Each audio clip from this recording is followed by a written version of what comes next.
is another issue, and I wish to pose this question at this juncture. We have interpreted constitutional time as being strict, but the chairman of the IEBC has on more than one occasion dealt with constitutional time as if it is elastic. The elections that he postponed on the 8th of August were not the first elections that he postponed. In the second week of March 2000, the then sitting MP for a constituency in Kwale called Msambweni passed away. The constitution provided that by-election be held within 90 days. That by-election was not held until the 20th of December 2020. Again, that is another election that was postponed, and it just went by.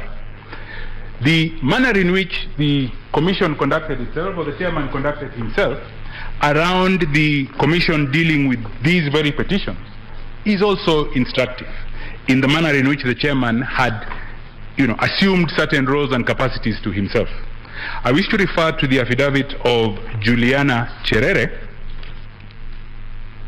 filed in this court on the 26th of August. And I wish to refer members of the court to the to annexure JC12. That annexure is correspondence, it is internal memos within the commission. The first one is signed by the 4 commissioners, and it is a request for a special meeting whose agenda is to deliberate the commission's position in light of the presidential elections petition filed in court on the 22nd of August. That letter is dated the 24th of August, 2 days after the petition is filed. Annexure JC12 or JC13 is a follow-up to that letter.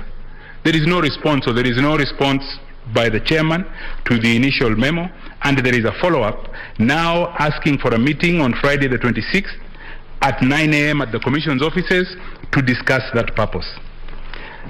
Of tremendous importance is the letter, or is the internal memo exhibited as JC14. This is a response to the request for a meeting. This one is not under the hand of the chairman, but under the hand of the CEO, where he convenes that meeting for today, the 31st, the first day of hearing. Is that a chairman acting in the best interest of the commission? Is that a chairman acting constitutionally responsibly? The effect of the unconstitutionality in the election was dealt with by this court's decision in Joho 2014. Anything done under that unconstitutional piece of legislation is a nullity.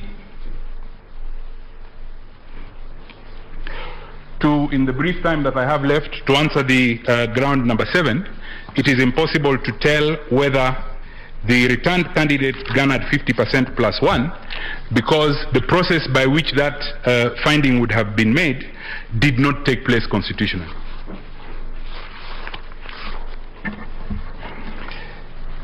The election having been conducted as it was, there is no result. The votes that were cast by the people of Kenya having not been properly tallied and verified, or verified and tallied, there can be no declaration. I wish to assert the submission made by my learned senior colleagues that an election is a sovereign process that belongs to all Kenyans. And via the Constitution, we have delegated the management of that sovereign process to the IEBC. It was a constitutional infraction of monumental proportions for the chairman to seize the election as he did. And for those reasons, it is my humble request that all the prayers that are sought in petition number 2 of 2022 be granted.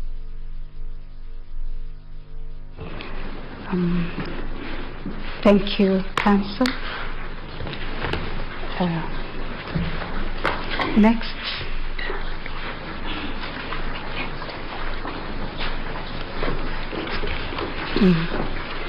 Yes. Give me please, my lords and my ladies. I start by saying that election is a process. I'm Otieno Willis, appearing for petitioner number 4. Election is a process that ends upon the determination of the true wish of the voter. And when that process is unconstitutional, it is not enough to throw numbers that are arrived at through an unconstitutional way to assert that that is the true will of the voter. The first issue I wish to address, my lords and my ladies, is issue number 6.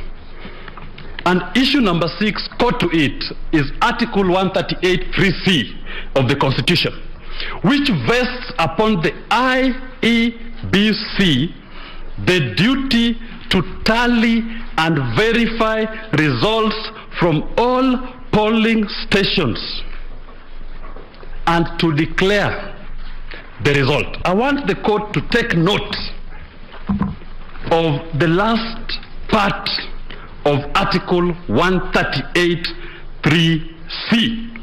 The IEBC shall tally and verify the count and declare the result, not the results.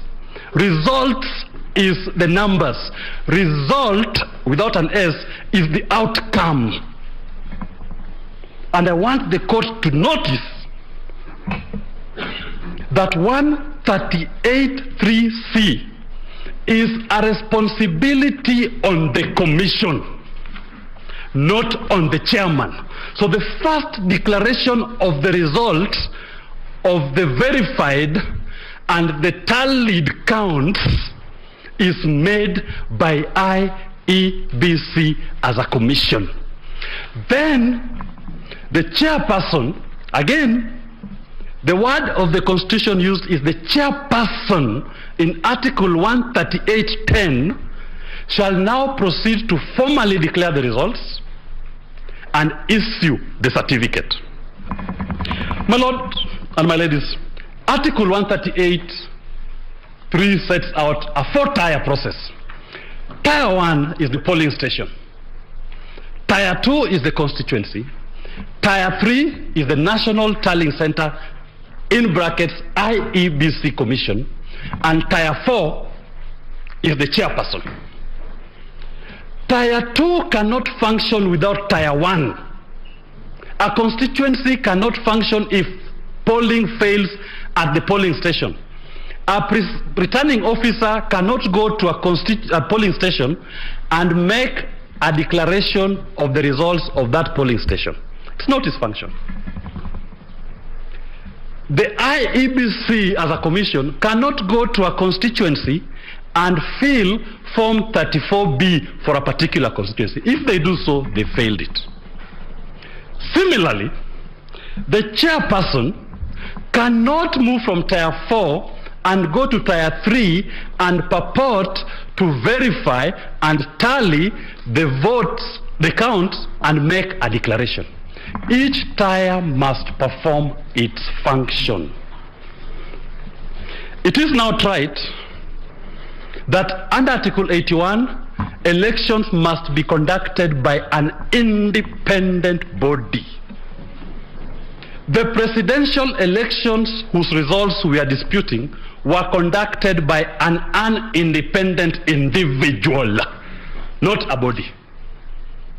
Because if it was a body, I would not have been served with documents from commissioners confirming they did not participate in the verification and tallying of the count. A majority of the commissioners, IEBC in their replying affidavits served upon me, has confirmed they did not tally and verify those results.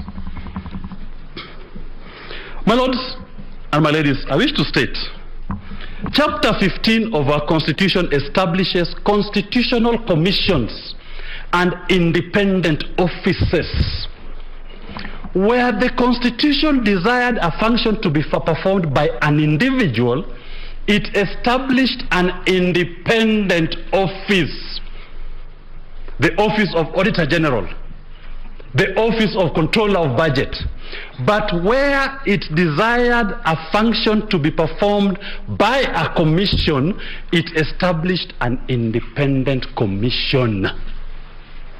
The Office of Election Management Body is a commission. It is not established as a chief elections officer as an independent office, as Wafula Chebukati seeks to run the commission.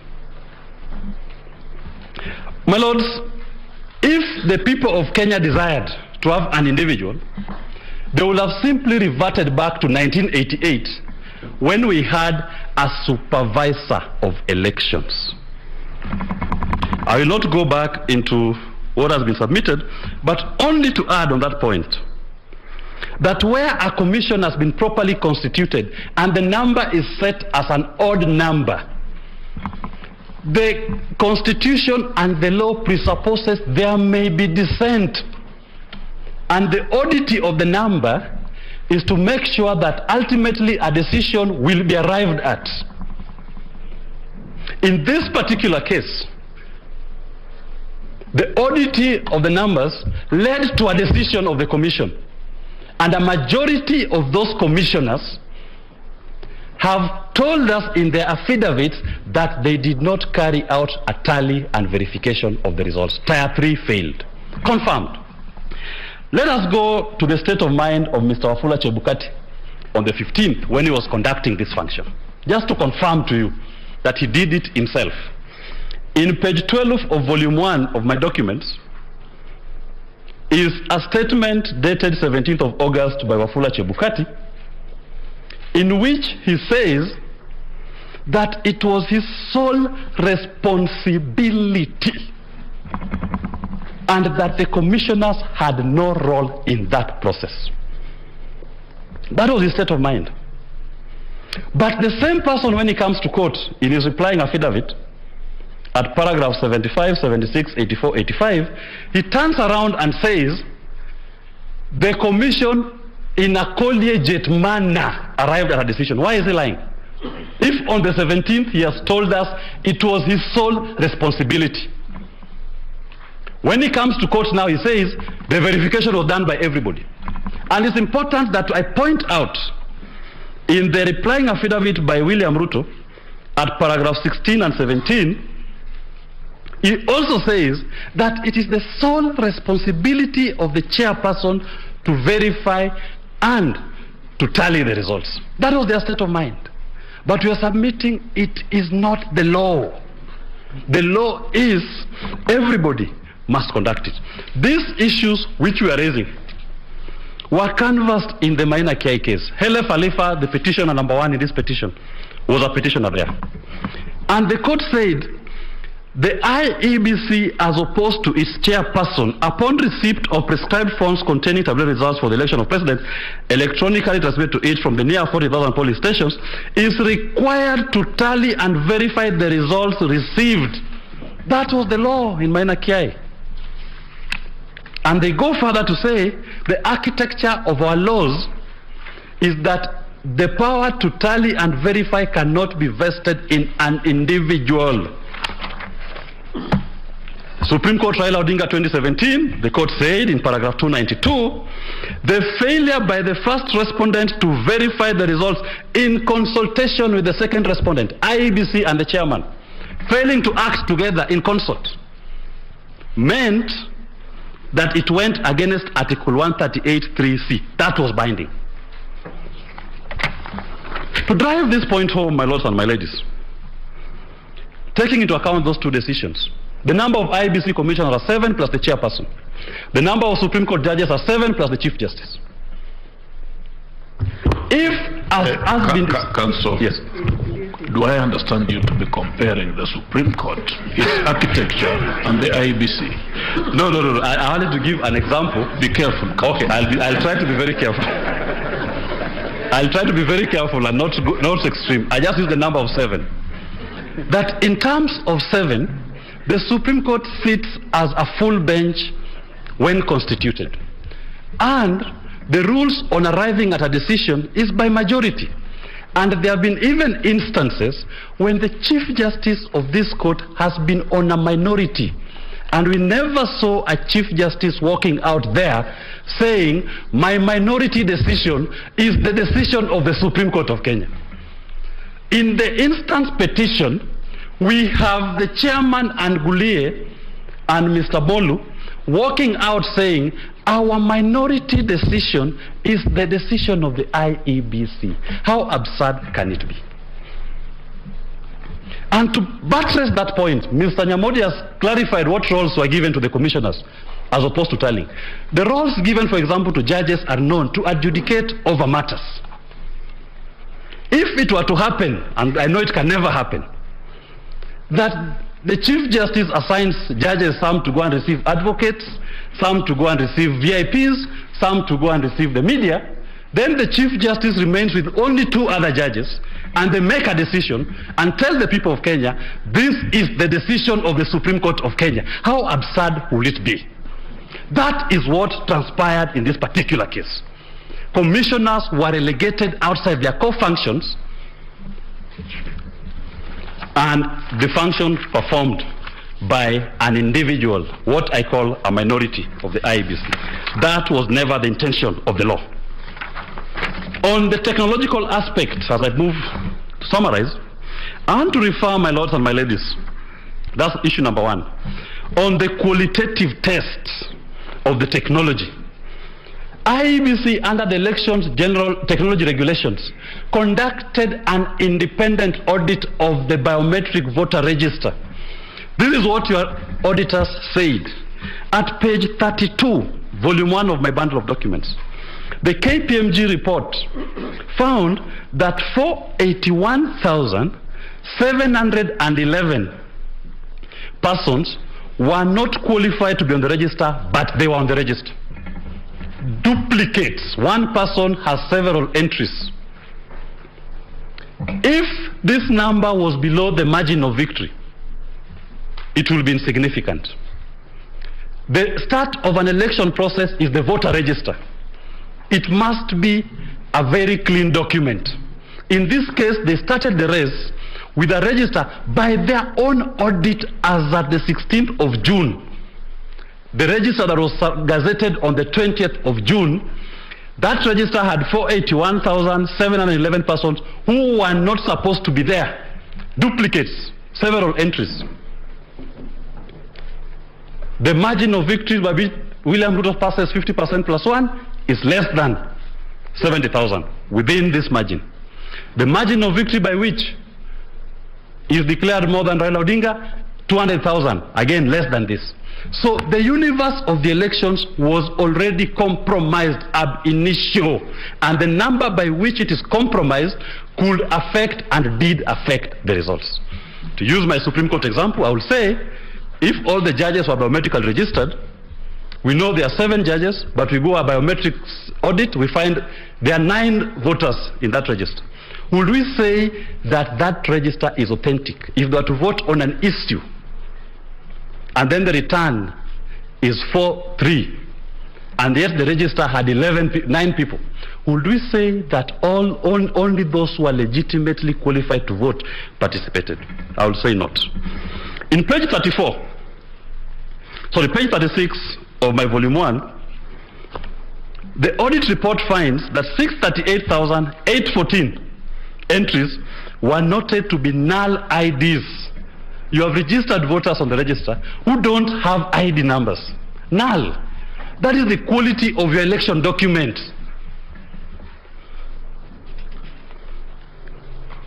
And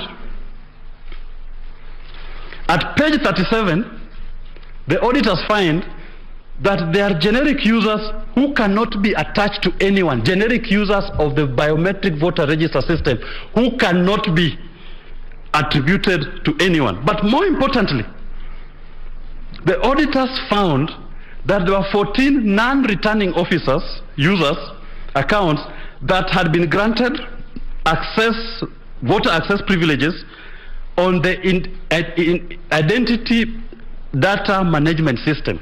Non-users, some of them are referred to as Embakasi South clerks. People who had access to the system, and they were able to make changes on the persons who are supposed to be on the register. Non-authorized users, their own document. At page 39, audit report finds that their users who are not gazetted returning officers that have access to the database. It is important that we note this. Page 42, IEBC's response to the audit queries. They said it was not humanly possible within the time available to deduplicate the register.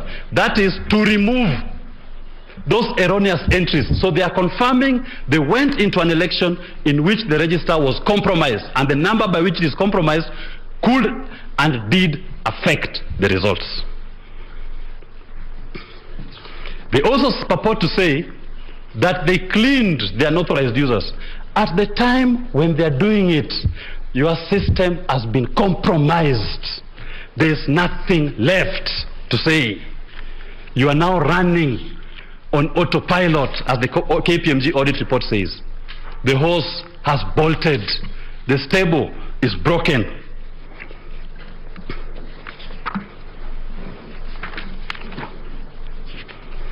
My lords and my ladies, it is my submission that when you look at the systemic issues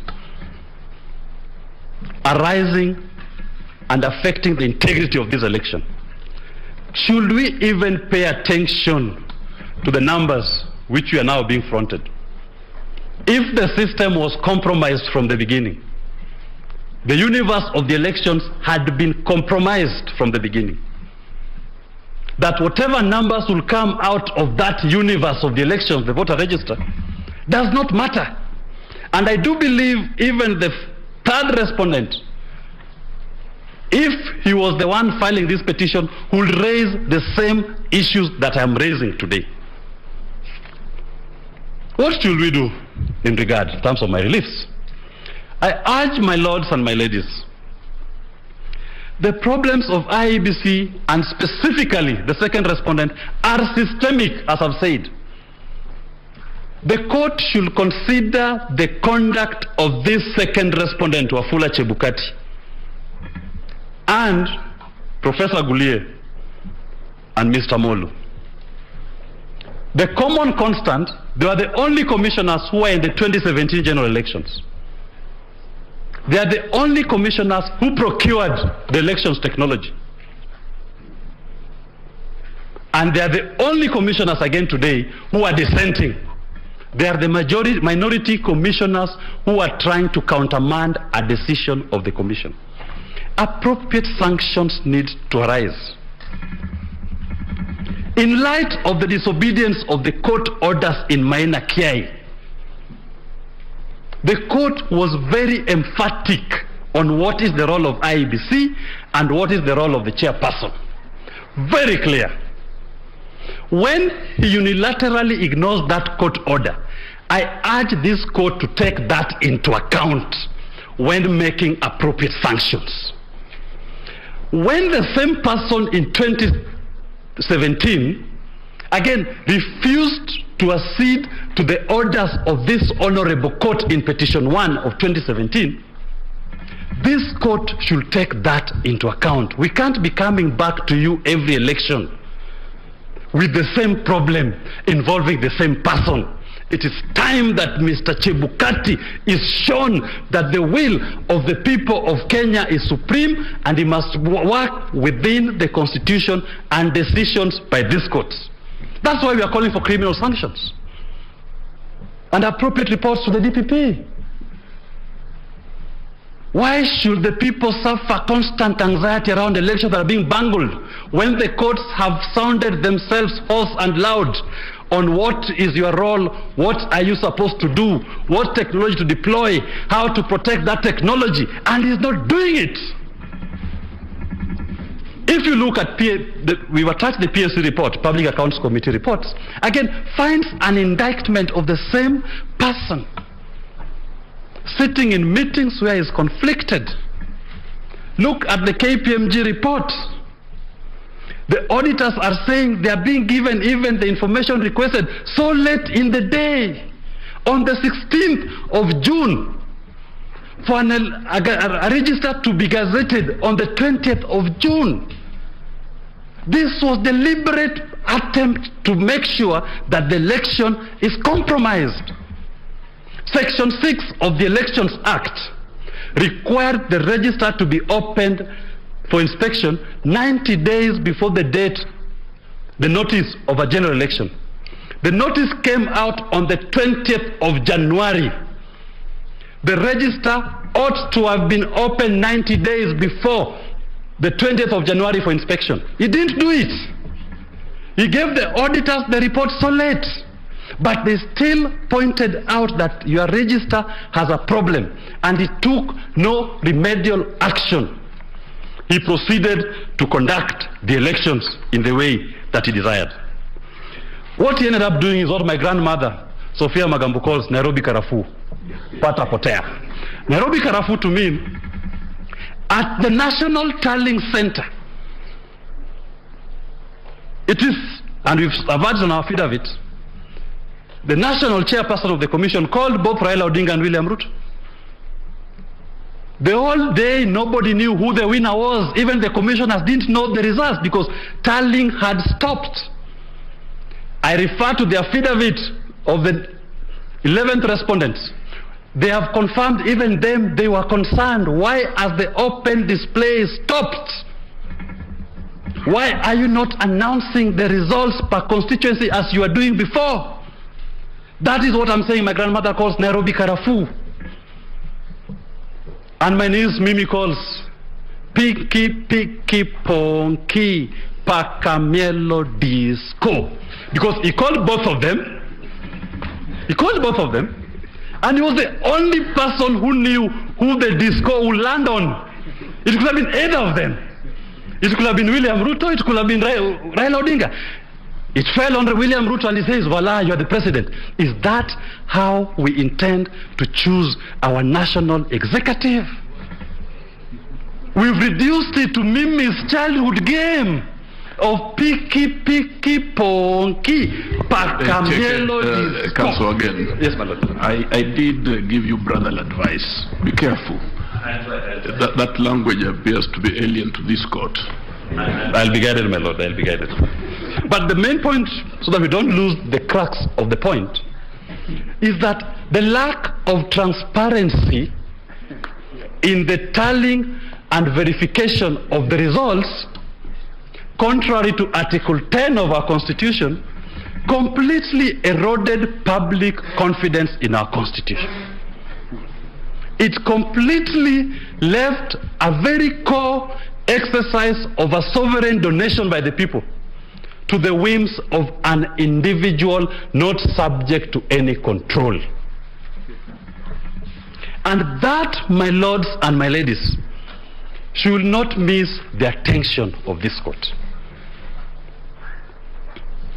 My lords, in our submissions we've spoken about the DCI report and the penetration of the system. Again, just to buttress the role of this chairperson. My lord, the DCI, as has been submitted, is set up as a government agency to investigate crime. They did find that indeed there were foreigners who had access to what we call critical election instruments.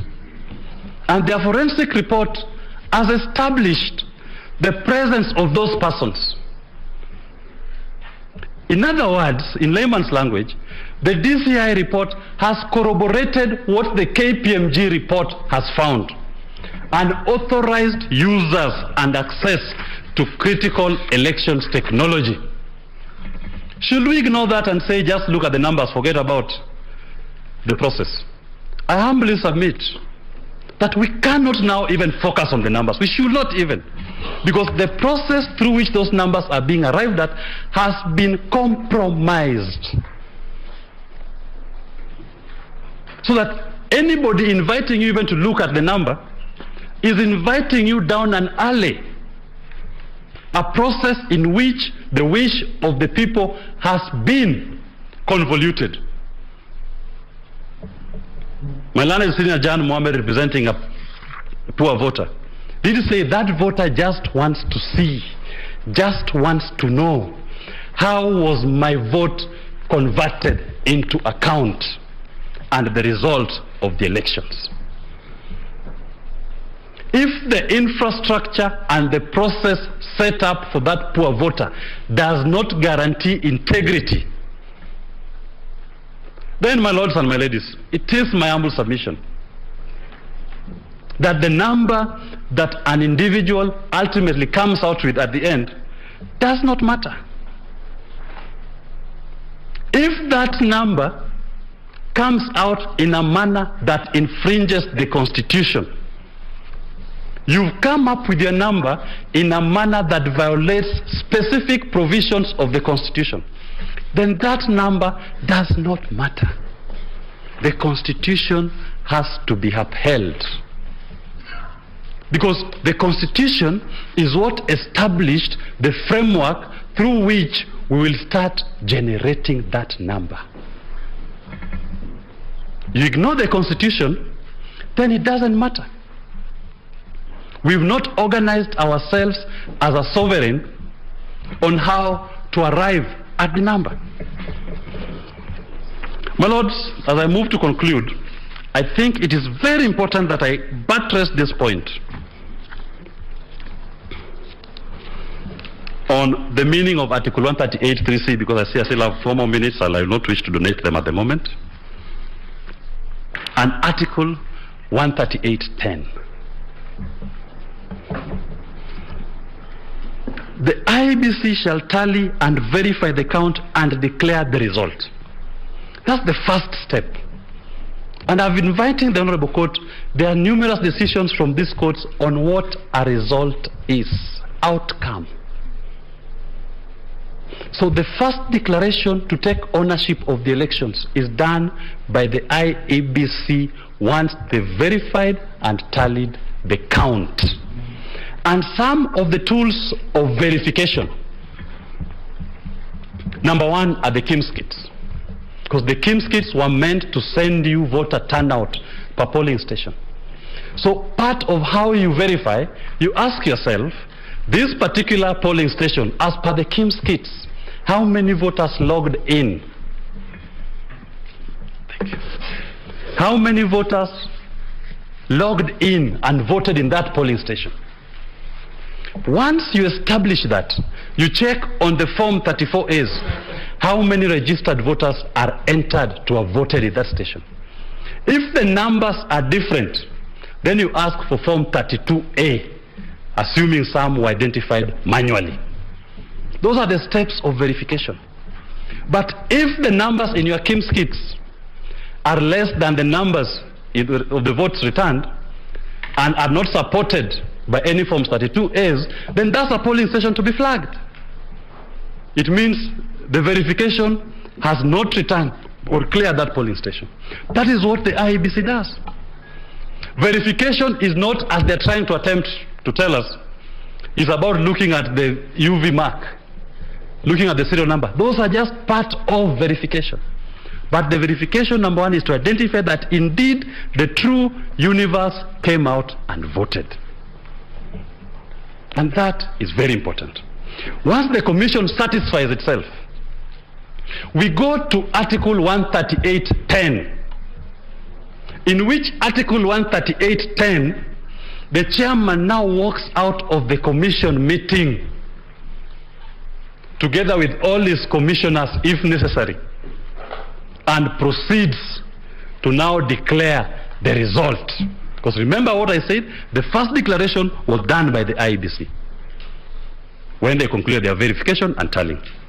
Then the other declaration, 138(10), is done by the chairperson. And then he issues the certificate as an individual.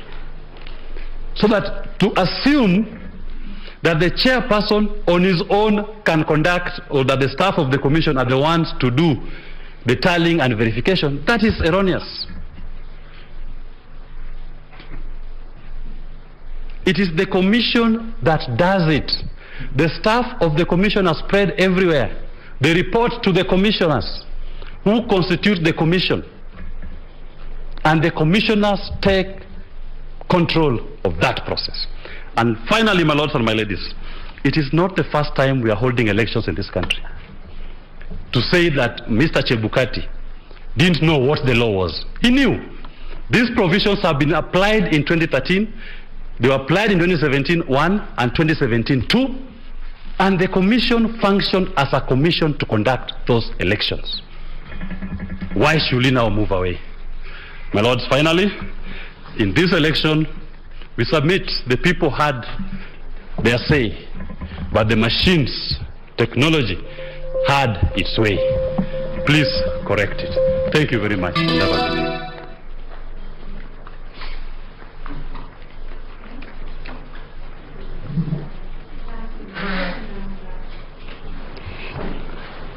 Petition number 4 of 2022, David Kariuki-Ngari.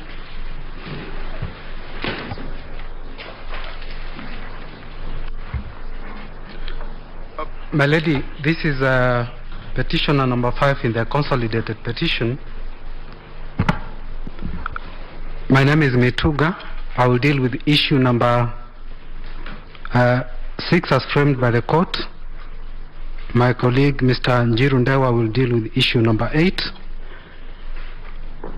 The petition is dated 22nd of August 2022. We have filed submissions dated 25th of August. So let us confirm. Who is your client? My client is David Kariuki-Ngari. Yes. Then according to our records, it's number 4, petition number 4.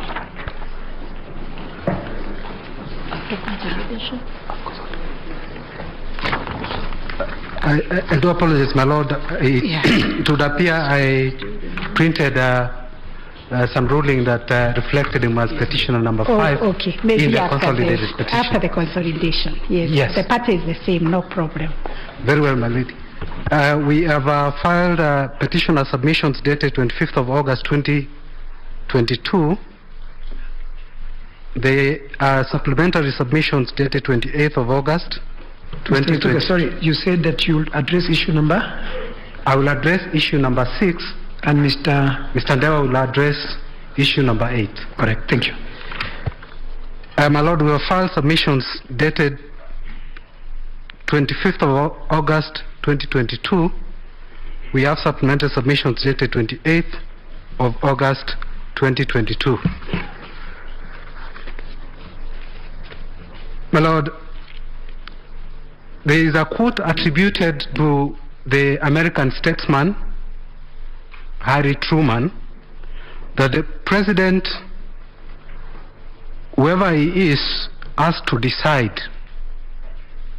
He cannot pass the buck to anybody. No one else can do the deciding for him. This is his job. And my lord, it is my submission that constitutional mandates given to IEBC have to be performed by IEBC because the buck stops with the commission. Our constitution has been characterized as a transformative charter. My lord, the only way it can be a transformative charter is if we breathe life to it instead of paying lip service. The principles that run through the constitution, including transparency, accountability, participation of the people, have to be given. We have to breathe life to those provisions if the constitution has to live up to its characterization as a transformative charter. It can also live to its characterization as such if the independent institutions under the constitution discharge their mandates according to what is provided there. One of the institutions is IEBC. Under Chapter 15 of the Constitution, it has a critical function which is captured under Article 249A. It must protect the sovereignty of the people. And one of the ways it protects the sovereignty of the people is to ensure that the will of the people in electing their representatives reflect what the people have voted it to be. This is because, my Lord, sovereignty is exercised directly. It can also be exercised by the representatives they elect. So by sticking to the principles that guide the process of election, that's how it can give the sovereignty of the people the life it deserves. Under Article 81 and Article 86, the electoral process has to observe, among other principles, transparency. It also has to be an accountable process.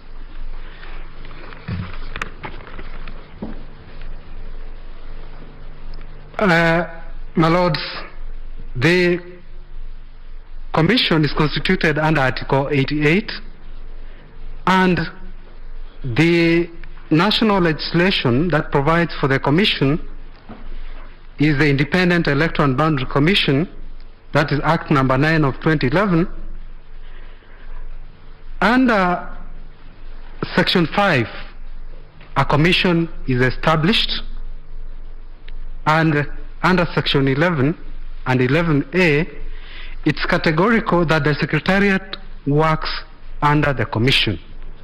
So the staff of the Commission performs a delegated function. The buck stops with the Commission. My plain reading of Article 138(3)(c) is that the process of tallying, verification and declaration of the result is the mandate of the Commission. It's not the mandate of the staff or the Secretariat.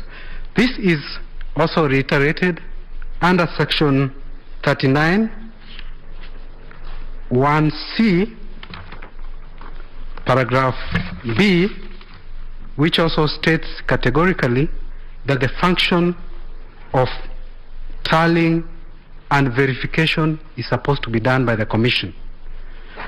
Was it done by the Commission? That is the only question, my Lord, I will answer. I will answer it through the eyes of the averments made by the 9th respondent, that is Professor Abdi Guliye, and the 4th respondent, that's in the consolidated petition, that's Honorable the Chairman Chebukati. This is how, from their own affidavit, without even going to the regulations in which they set out on how the verification was supposed to be done, from their own affidavits, when the other 4 commissioners are clear that they were not involved in the verification and tallying and declaration of the result, this is what they say in their respective affidavits. The affidavit of Professor Guliye, the 9th respondent, sworn on 20th of August 2022 in respect of petition 005, at paragraph 8, he is clear that once assigned a responsibility by the Commission, whatever recommendations he makes have to go back to the Commission for consideration. So from his own averment, it was clear that even when the Commission delegates a function to a commissioner, he has to report back to the Commission for approval. At paragraph 32 of his affidavit, this is how he described how verification was done and the results generated. That the Chief Executive Officer / the Commission Secretary came with the final result. That is on 15th of August 2022, when the commissioners were seated in a meeting. He acknowledges that the verification is not being done by the Commission, it is the Chief Executive Officer getting to the Commissioners a result, a clear admission that they were not involved in the tallying and the verification of the result. Now, in respect of the 27 constituencies which have been mentioned, whether, and there was doubt whether verification was done, this is how he puts it in paragraph 27, paragraph 35 of this affidavit, that these constituencies were verified in the presence of agents of candidates and included in the final tally. There's nowhere in that statement it says that verification was done by the Commission. Now, on why he did not even announce the result for transparency, then he says there was no calmness in the auditorium for them to announce the result. But then the question is, when it was restored, the chairman of the Electoral Commission was able to read the result in Form 34C. The question is, during that period, how is it that they could not read the result for the 27 constituencies? The chairman of the commission, Honorable Chebukati, in his replying affidavit to the fourth petitioner's petition, the affidavit is undated, but it was filed on 27th of August 2022. This is how he characterizes the verification of the result by the Commission. At paragraph 31, he avers under oath that the verification and tallying was undertaken by a staff of IEBC with some commissioners assigned the role. My Lord, from the chairman's own averment, the verification is being done by a commissioner assigned the role, and the staff of IEBC. There is no indication anywhere that that outcome of the verification was brought before the commissioners before an announcement was made. It is understandable that tallying and the verification of over 40,000 polling stations is an Herculean task, and it cannot be done by 7 commissioners. But, my lords, if they delegate that function to the staff of IEBC and a commissioner or 2 commissioners, it is my submission that whatever report that comes out of that tallying and verification has to be placed before the commissioners before a declaration is made. My Lord, that was not done. Now, an explanation is given by the chairman of the commission at paragraph 25 of his affidavit in reply to the fourth petitioner's petition, when the fourth petitioner avers that no announcement was made for 27 other constituencies for purposes of transparency, this is what he responds: there was no legal obligation to do that. My Lord, there is no explanation given why it was done in respect of 261 other constituencies and not the 27 constituencies. It's my submission that in respect of those other 27 constituencies, there was lack of transparency and accountability. The chairman avers in that paragraph 25 of his affidavit further that Professor Gulie was prevented from reading the result, but there is no explanation further why he could not read the result for the 27 constituencies after calm was restored. And if at all tallying was already done for the 27 constituencies and a report prepared, my lords, this should have been included in the reply of the chairman to the petition to confirm that indeed the tallying and the verification had already been done. It's my final submission that the result that was declared by the chairman of the commission did not reflect the will of Kenyans, and it should not be let to stand. My colleague will take over the issue number 8. Thank you, my lord.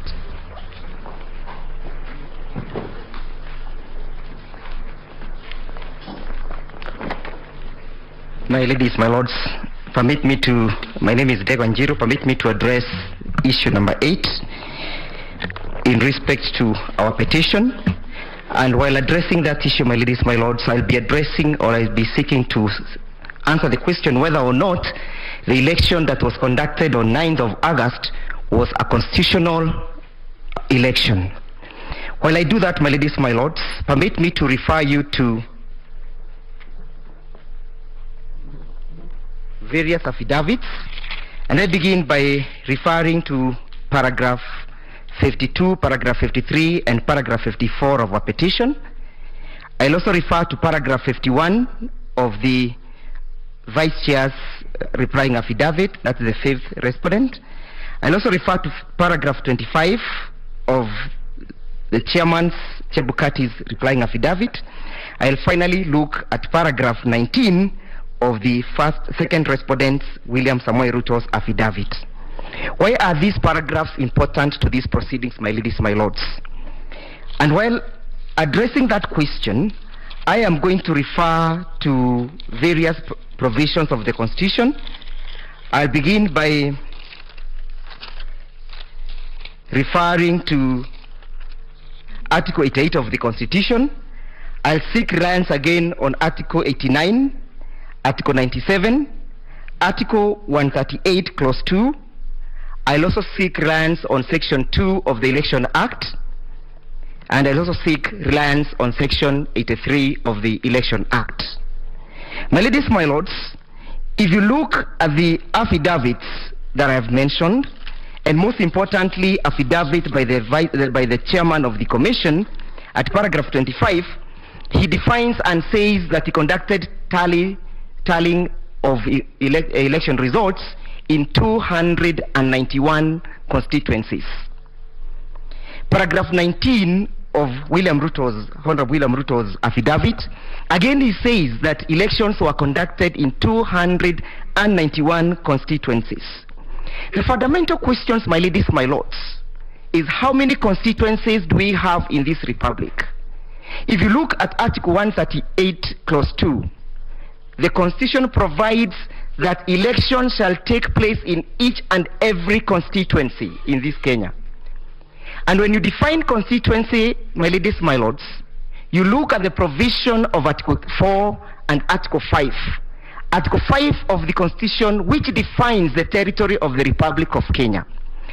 Then you further look at Article 89, Clause 1. It says there shall be 290 constituencies in the Republic of Kenya. And that is where the law contemplates that elections shall take place. But what happened on 9th of August is that we have submissions and averments that elections took place in 291 constituency. The fundamental questions, my ladies, my lord, is where did this extra constituency come from? And is this extra constituency a constitutional constituency defined by the armpits of Article 89? There may be arguments that this was a constituency by the diaspora. Yes, they may have their rights under Article 38 to vote. But the question is it a constituency within the meaning of the law? We submit that to the extent that individuals not confined to Article 89 of the Constitution, to the extent that the elections of an extra constituency not defined under Article 97 took place during that particular time, that contaminated the election. You must then ask yourself, to what extent was the contamination? Article 138 Clause 4 requires the Commission to compute whether or not the President-elect has attained 50 plus 1%. We are submitting that these elections that took place in alien constituencies contributed to the computation of 50 plus 1%. Then you might ask yourself, my ladies, my lords, what then is the test that I'm trying to apply? I am applying the test proposed by Section 83 of the Constitution of the Election Act. It provides that an election can be voided if that election did not comply with the Constitution or other written law. And this is a fundamental question, my ladies, my lords, because a constituency as defined by Article 289, Article 89, that must be within the territory of Kenya as defined by Article 5, then contemplates a situation whereby there is a question of representation. It subjects the people of Kenya to exercising their sovereignty through the representation of those people. The question then that begs an answer is, how can an election that has been infiltrated by alien constituencies be regarded as a constitutional election?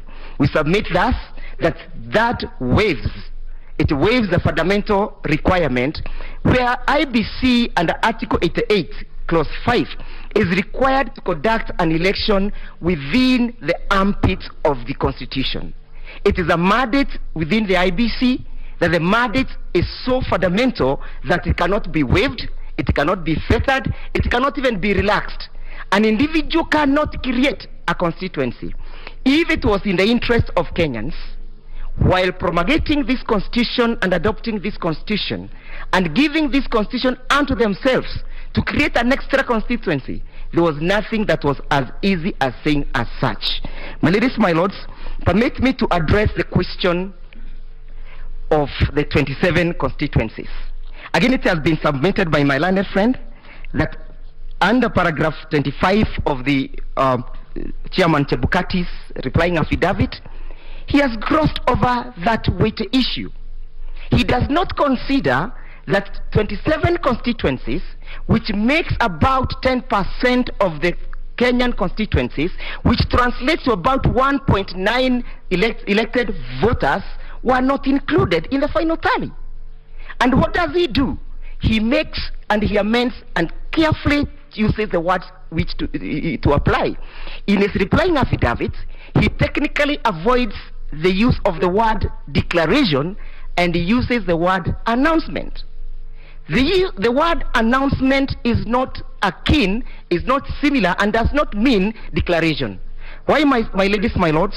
Because Article 138, Clause 4, presupposes a declaration of all the polling results by the IEBC. So this declaration is not akin to announcement. And therefore, my ladies, my lords, we are submitting that the chairman of the Electoral Commission was lost on what he needed to do. He is making a declaration and reducing the question of declaration to the question of a master of ceremony. The IBC chairman was not called upon to just officiate the process. He was called upon to execute a constitutional obligation. And therefore, when the law speaks about a declaration, there must be clear demonstration that the same was done. What happened, my ladies, my lords? He says that the law does not require him to do so. He does not annex any evidence that the same was declared. He does not annex any evidence in his affidavit that there was tallying. He does not aid this honorable court to make an opinion that yes, the requirements of the Constitution were met. Finally, my ladies, my lords, we need to interrogate the conduct of the chairman of the IBC. We need to interrogate the previous and even the current conduct of the chairman. He was effectively described by my senior line friend, Mr. Norji, that is a person who has perfected the art of imperfection. And he has perfected the art of imperfection by making sure that he conducts a lone ranger process. Remember, my ladies, my lords, to the run-up of the second election in 2017, a similar issue arose, which necessitated the resignation of the commissioners. How long shall we allow an individual to keep on transgressing the law? How long shall we allow this individual to keep on putting Kenyans and to subject Kenyans into uncertainty? The law requires that there must be certainty. And the certainty contemplated by the law is that I shall cast my vote and my vote shall count. And where are the 27 constituencies fundamental and key to these proceedings? If you look at our paragraph 57, 52, 53, and 54, we have listed those constituencies. It is where an individual or the first petitioner has his supporters. It is where he has his support base. So were they left out as a matter of design? Were they left out by default? Or was he holding someone's brief? My ladies, my lords, we submit that to the extent that those constituencies were not tallied, were not verified, and the declarations were not made, then this election did not meet the provisions of the Constitution. Finally, my ladies, my lords, he says in paragraph 25 that he can announce elections anytime that he so wishes, even if there are some constituencies that have not generated their results. But what does section 39 subsection 2 of the Election Act provides? It provides, my ladies, my lords, I would wish to read this. The chairman may declare a candidate elected as president before all constituencies have transmitted their results. The operating word here, my ladies, my lords, is the word before. So if before, at the time he's declaring those elections, the constituencies have not generated their results, he can declare. But the situation where we are in, my ladies, my lords, on 9th, going by the dictates of Maina Kiai's case, the chairman had received all the results from the polling stations. It was therefore incumbent upon him to make sure that they are included, to make sure that they are tallied, to make sure that they are verified. Finally, my ladies, my lords, permit me to delve on an issue that was dealt with in the morning by my senior learned friend, Mr. Governor Orengo. My ladies, my lords, I am referring to the replying affidavit filed by Honorable William Ruto, and I'm referring to page 111, where it indicates a preliminary statement of the IGAD election observation mission to the August elections. And that paragraph, my ladies, my lords, these were individuals who are observers of the elections, who are out there observing the elections. When it came to the question of analyzing the voters' turnout, the report says, it is annexed in its affidavit, that in most of the polling stations visited, voters' turnout was noticeably low and recorded around 55%. Those were observers out there in the field observing the elections, giving a return of the 55%. And this 55%, and you can see how this computation of the turnout is fluid. It is so fluid, it's a lever. You are not able to hold it. The chairman is not able to tell about the voter turnout. The report is giving us a different voter turnout. So what exactly was the voter turnout? So that the voter turnout then can assist us in the computation of the sum of 50 plus 1%. Finally, my ladies, my lords, there is a question as to the computation of the 50+1%. That when the chairman gave his final public address about the voters' turnout, he deliberately exempted those individuals who voted manually. To date, we are not aware of how many people passed through the manual registration. How many people voted manually? I mean, my ladies, my lords, it is not within the armpit or within the purview or within the power or the discretion of the chairman of the Electoral Commission to do that what he wishes. He cannot deal with the question of elections from his aspirations or from his wishes. He must deal with the question of election as dictated by the Constitution, as dictated by the election laws. Finally, my ladies, my lords, we urge you to admit our petition and you dismiss the replies filed by all the respondents and find that this election was not conducted in accordance to the Constitution. And my ladies, my lords, that you give an order that the sovereignty of the people must be respected. And the sovereignty of the people cannot be respected, cannot be upheld where there is serious transgression at the wishes of the chairman of the Electoral Commission. Finally, my ladies, my lords, there needs to be a retribution. There needs to be a stop of all these transgressions. How many times shall we subject Kenyans to these processes? How many times should we appear before you with the same grievance every day, after every elections? There ought to be a stop. And a stop is making sure that the proper sanctions, criminal sanctions, as prescribed by the Election Act, are meted against any transgressor. And there is no one who is above the law, including the chairman, so that people may learn to respect the law. I'm so obliged. I donate the 26 minutes to the court. Thank you very much. Seconds. Those are seconds. Thank you very much, Council. As regards petition number 7, we have Mr. Mtata appearing for himself, and Professor is appearing for the other. So I think you'll share the time, Prof. Thank you, Your Ladyship. Well, our submissions will be in two parts.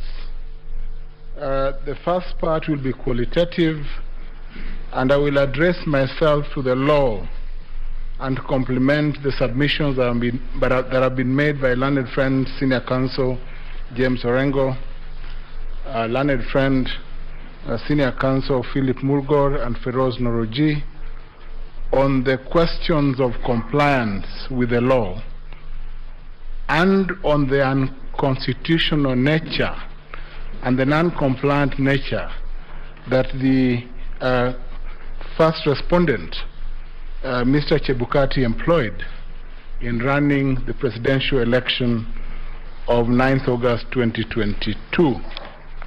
My lords, the person I do not want to be now is Professor Githu Muigai, because every single advocate in this court has spoken to the violations by his client. Violations, my lords, that border on the violation and speak to the violation of Article 3.2, the unconstitutional proceedings that led to the issuance of Gazette Notice 9773 of 2022, issued on 16th August 2022, that declared the president-elect. My lords, we shall be asking that that violation or that Gazette Notice be vacated as we make several orders, my lords, under Section 84 of the Elections Act and Article 143 of the Constitution. My lords and my ladies, let me start by submitting that my submission shall be around one, the issues framed by the court, particularly, my lords, issue number 8 on illegalities and irregularities that, if applied disjunctively as this court has ordained before, my lords, will lead to a compelling order of nullification of the elections of 9th of August 2022. But I will also, my lords, and in view of the powers of this court under Section 3 of the Supreme Court Act, delve into the interpretation of Article 143. And my lord, perhaps because this court is also the jurisprudential head of the judiciary, to see, my lord, whether there are possible sanctions or possible findings that this court can make other than the order of nullification. And my lord, that will be in my last submission. My lord, let me just touch on the second part. The second part that my learned friend Mr. Omtata will deal with will be the maths, electromaths, the mathematics of the election. We will demonstrate by way of a PowerPoint presentation that none of the candidates met the 50% plus one vote as per the tallies that were read by Chairman Chebukati on the percentages weighed against the voter turnout and the votes cast, my lords. And that will show that if indeed no candidate attained the 50% plus one, then this court has a daunting task. One, of course, after the exercise that is ongoing, the exercise that is going on with the server, my lords, we will be asking this court, my lord, to think of the possibility of declaring a winner after the outcome of the access to the back end of the server. That's number one. But number two, my lords, patently, the results announced by the chairman of the IEBC were unconstitutional because they did not emerge from the commission. And granted, my lord, that they were unconstitutional, if the court then is unable to arrive at a result as to who won the election, my lord, then of necessity the court would then would have no option but to proceed to nullify or find that it was conducted illegally. My lord, let me just proceed because of time to the key submissions. My lord, it is patent and glaring that there was non-compliance with Article 81A and D of the Constitution, read together with Article 86E of the Constitution. The elections were not verifiable in as much as voting took place. The process of tallying of the presidential vote from the polling station and the issuance of Forms 34As transmitted to the constituency tallying center and finally to the national tallying center, my lords, was not a verifiable process. My learned friend Philip Murgod has spoken largely to the access that two individuals had to the system. He had spoken of one Dahir and one Kwanusu who had access over 1,000 times Mr. Kwanusu, the PA to the chairman, Mr. Professor Gidhu's client. Clearly, my lords, I would like to request the Honorable Court that we conduct this petition in the tradition, in the very long honored tradition of each counsel arguing his case without any sideshow. My lord, it is a fact that the chairman is Professor Gidhu's client, but I will, because of the discomfort, address myself to yes, I'm speaking. Yes, my lord. I think you should treat your colleagues with respect. We all know that who is representing who. So make your point. My lords, I will proceed. I will proceed. I will not mention Prof's name going forth. But my lords, the violation is glaring in view, my lord, of the fact that the non-verifiability of the process from the tallying center as held by the Court of Appeal, my lord, we've spoken to this severally, to the National Tallying Center of what each presidential candidate received, my Lord, is a subject of an unconstitutional act. My Lord, that is point number one. My Lord, therefore, the counting, there was a violation of the duty to count each vote cast by an individual as contained in the Form 34A transmitted to the National Tallying Center and as uploaded to the Form 34Bs and 34C that was used to declare the result in Form 34D, my Lords. My Lords, granted further, that violation is also reflected, my Lord, in the violation of the Elections Act itself. Because, my Lord, there was a requirement that once the tallying is done and the verification done under Article 138(3)(c, it was not the chairman but the commission that was required to undertake that process. And my Lord, I want to speak to the affidavit of the chairman himself. Other advocates have submitted on the self-importance that the chairman presumed in conducting the final tally, ignoring the mandatory nature of Article 138(3)(c. This court has dealt with the question of interpretation of statutes and of the Constitution, my Lord, where there's a compelling word, shall. Article 138(3)(c is compelling in nature. It does not give the chairman an option of consultation or of assuming the role of the commission. It states, my Lord, that the commission shall undertake the process, not the chairman. The same term, my Lord, is used in the second schedule to the IBC Act and in sections 4 and 8 of the Elections Act. My Lord, if I may just read 138(3)(c. It provides, my Lord, that the process of tallying, my Lord, after counting the votes in the polling station, the independent electoral and round commission shall tally. My Lord, where shall is used before a verb, citing my learned friend, senior counsel, it leads to an inevitable and compelling option. And this is what the courts have interpreted in several cases that we have handed over to the court, my Lord.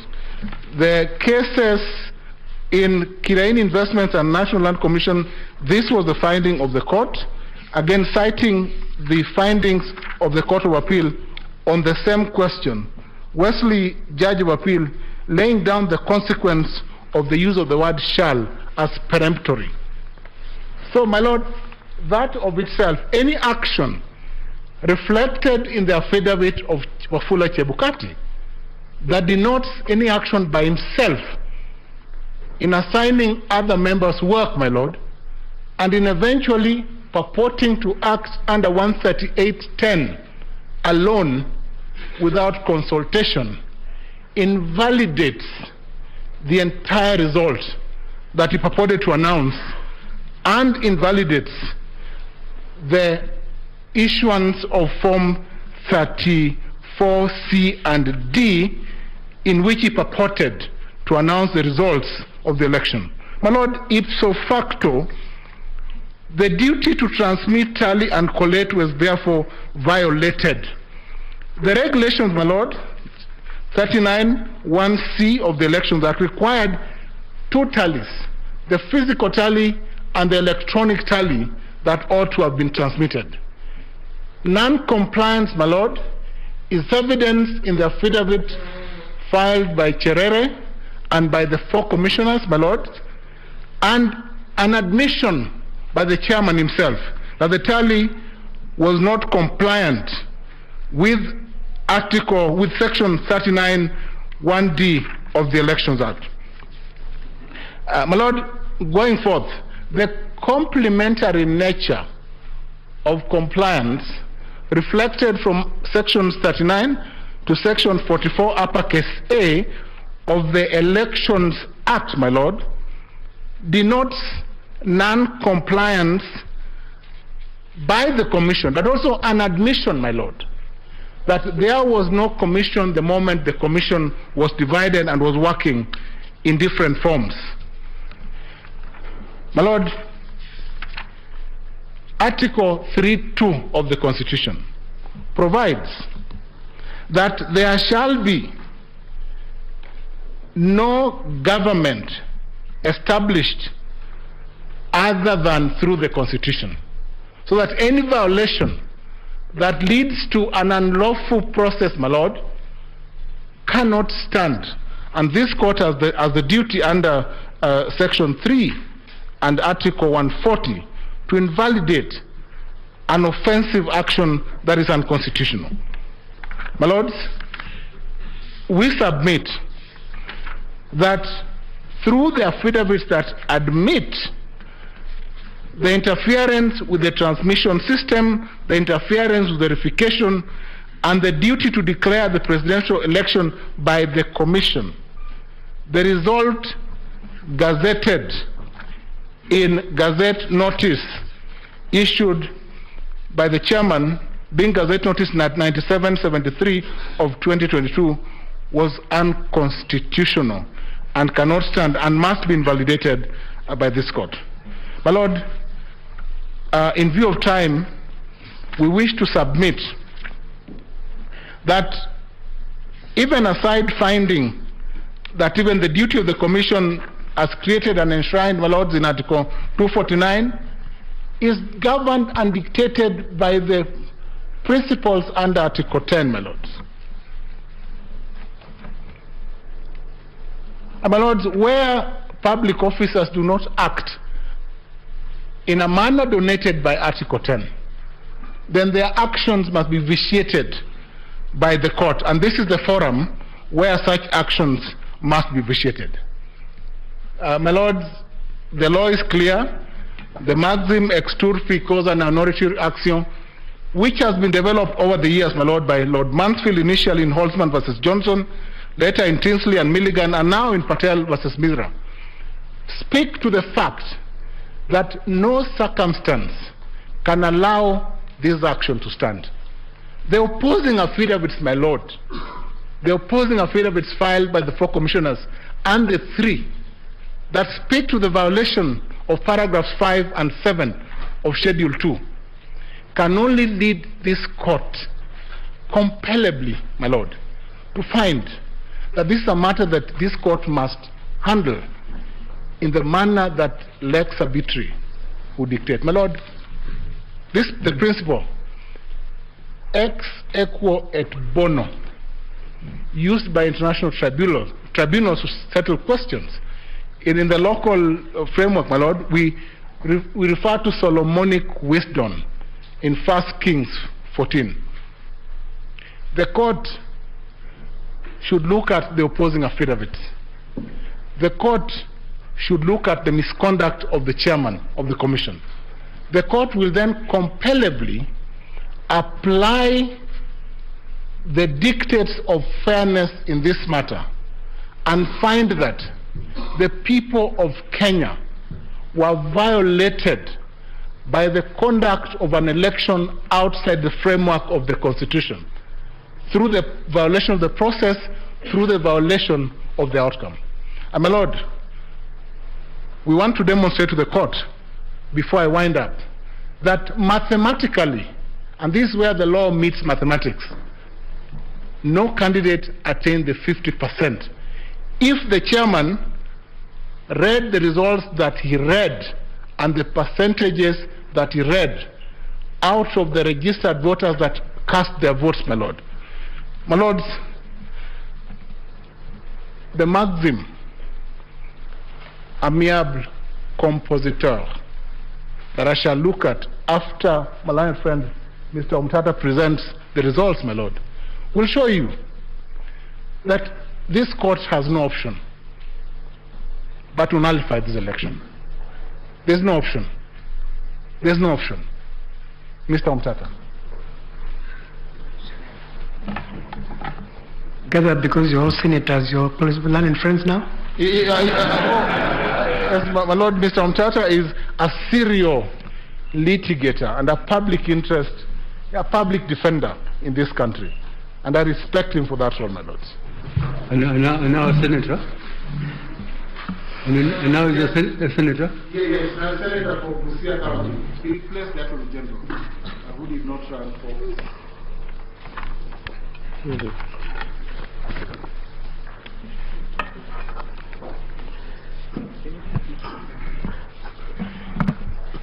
Members of the Honorable Court, in my submissions, I will rely on the petition we filed jointly with the three others, which is dated 22nd of August. I also have submissions which I filed alone, which are dated 26th of August. And I also have a further affidavit which is dated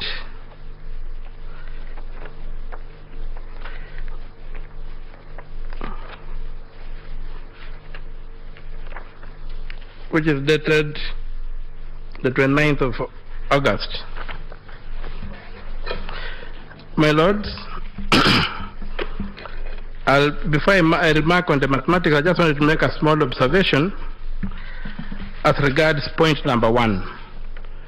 And I think the elephant in the room is point number 1. What kind of election does the Constitution of Kenya anticipate? That's a question that I've seen documents and videos by some members of the court telling me that even this court does not comprehend the kind of election anticipated under Article 81 and 86 of the Constitution. Short of a digital election, you cannot meet the constitutional threshold. Mr. Mutata, what Yes. did you say? I said I've come across publications and video recordings by some members of the bench who complain that the 14 days the court is given to determine a dispute concerning the presidential election is too short. And I'm saying that statement demonstrates the failure of, with due respect, the honorable judges of this court to understand the electoral architecture in the Constitution of Kenya 2010. The Constitution of Kenya 2010 only anticipates a digital election. And if we are dealing with a digital election, 14 days is too much.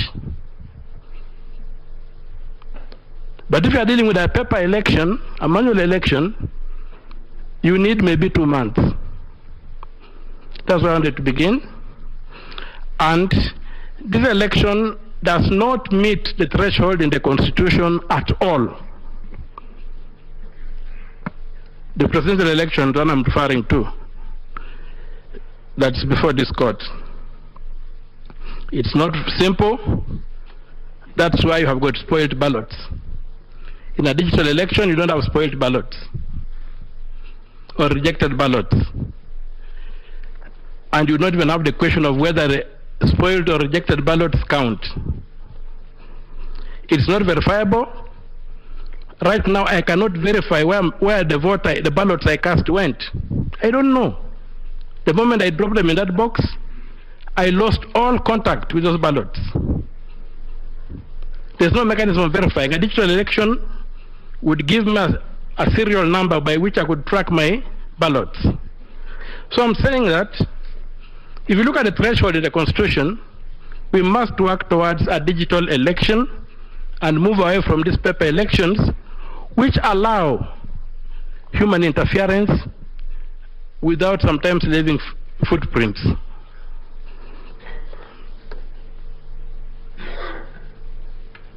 I would now go to my submissions. was supposed to be given some aid. Yes. Where the... If the time could stop running, we had supplied the electronic instruments to the court.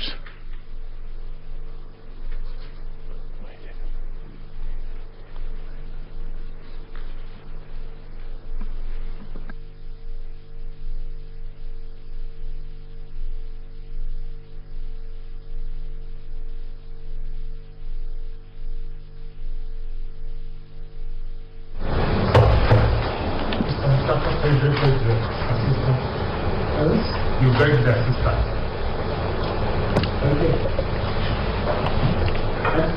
I don't understand what you said. I come there. Oh, open for me the PowerPoint document.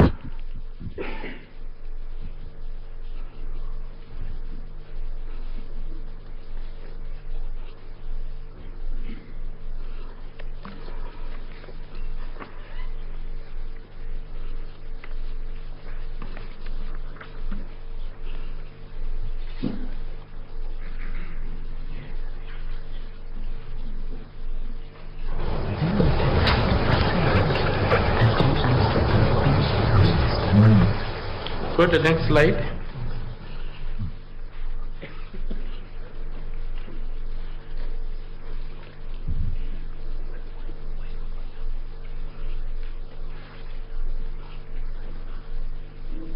Yes, we're looking at an analysis of paragraph 26 of affidavit filed by Mr. Sunkuli in petition number 7, paragraph 226.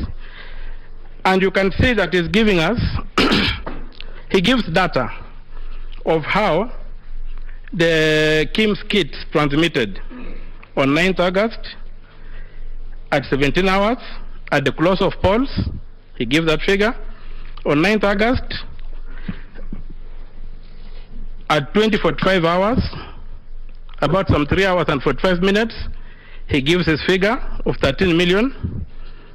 Then, more surprisingly, you have two entries. It is the entry that which gives us at 14 hours and 14:40 hours. The KIMS kits are transmitting some 23 hours later, still transmitting data. And we're saying that that data is not acceptable. So we come to the next slide. I just run through given the short time I have. When you got that slide, you look, they tell you at 20:45 hours on 9th August 2022, some 13,731,215 people voted. Polling turnout recorded on 10th August is 14,239,862 ballots. And on the 10th, that is the day after the voting, and we know that it's only elders where elections are taking place. Now, when you analyze that data, you find that 508,647 ballots are added on the 10th. And you saw Land Council Willis show that the audit of the register had almost the same number of ghost voters. So you can see from that data that they present, Mr. Sunguli presents, you are able to isolate 508,647 ghost cast votes, which are more than the difference between the two leading candidates.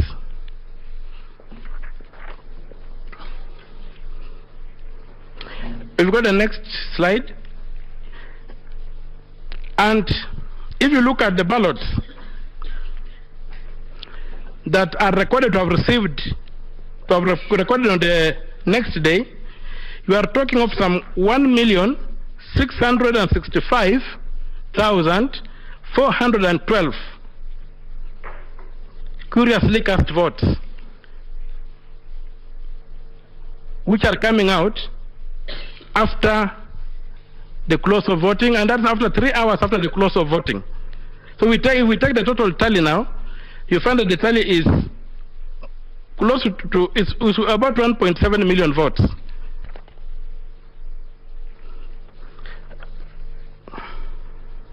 That spike in votes is not possible.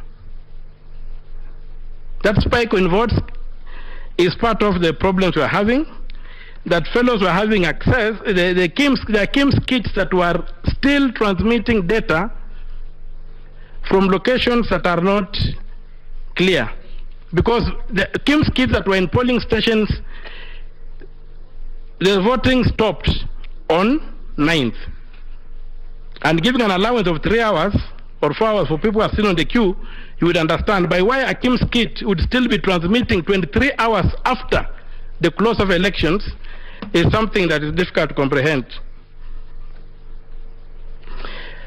Also, my members of the Honorable Court, if you look at the Form 34C that has been published and interrogate the data there, if you look at the total of the variables ascribed to each candidate, the amount that you get is 110 votes less than the number that has been printed on that paper. Now, if you look at, that thing was boggling my mind. Initially, I thought it was a simple error of addition. But it has come out it was not an equation of 1 + 1 = 3. Because when you look at paragraph 32 of the replying affidavit of Mr. Sunkuli, yes, I'm on, yes, go to the next slide. Next. Yes, sorry, I forgot to, thank you for directing me. If you look at paragraph 32 of the replying affidavit of Mr. Sunkuli, the total voter turnout in the table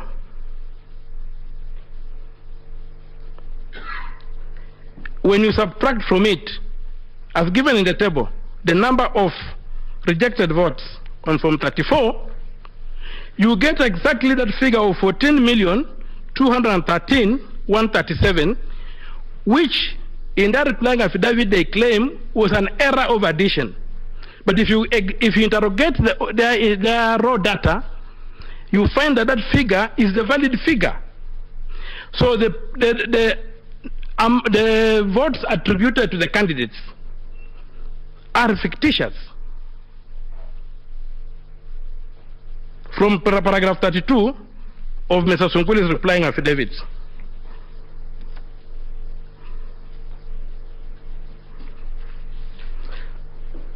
So, when you go on to the next slide.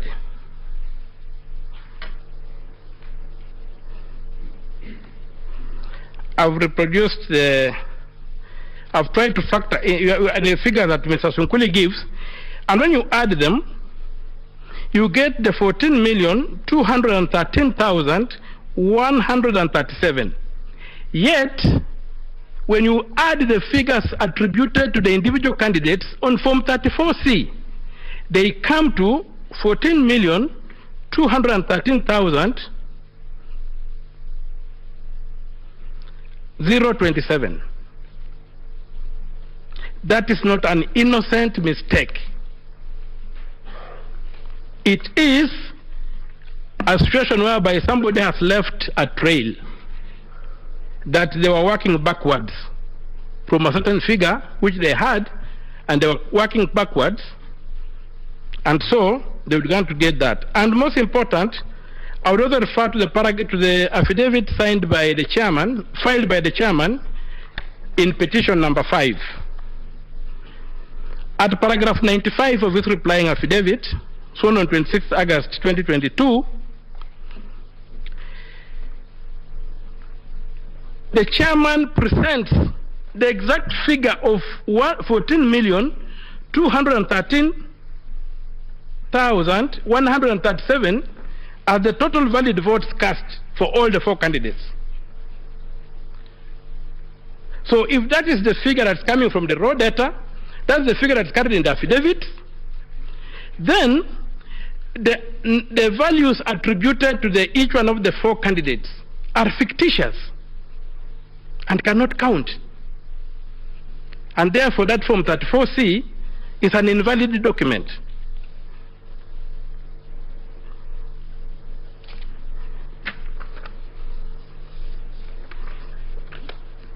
Go to the next slide. Sorry. Next. Yes, so in that slide I'm saying, we can only conclude that these figures, which form the content of Form 34C, are cooked. You cannot have both of them in the same document. And this court should not allow that document to stand at all. And the conflicting figures,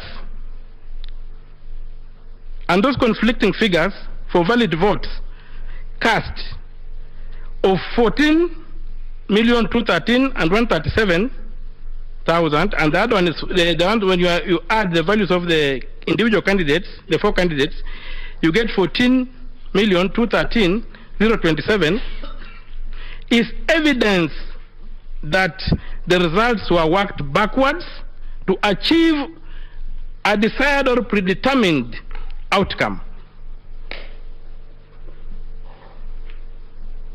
Therefore, the declared percentages for the 4 candidates, no, the votes attributed to the 4 candidates and the declared and the percentages attributed to them is all fiction.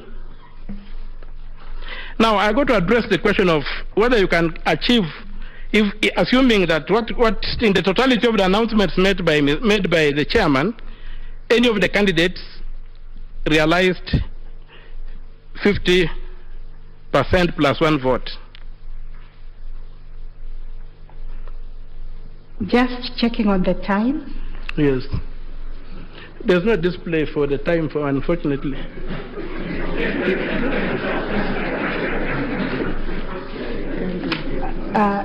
According to mine, time is over. If you could just finish your slides. Okay, thank you. Because they seem to have lost theirs. Okay, so a further analysis of Form 34C on voter turnout, the chairman announced, and that issue has not been retracted at the close of voting.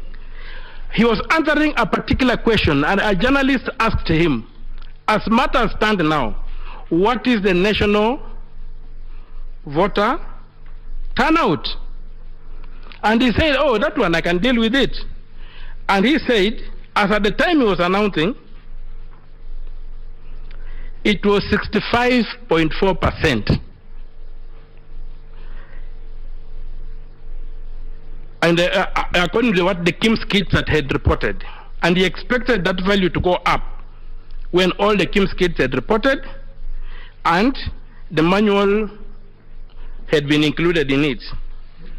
So when you calculate that against the total voter register, the national voter register of 22,120,458 votes, you get that the voter turnout as at that time was 14,466,799 votes.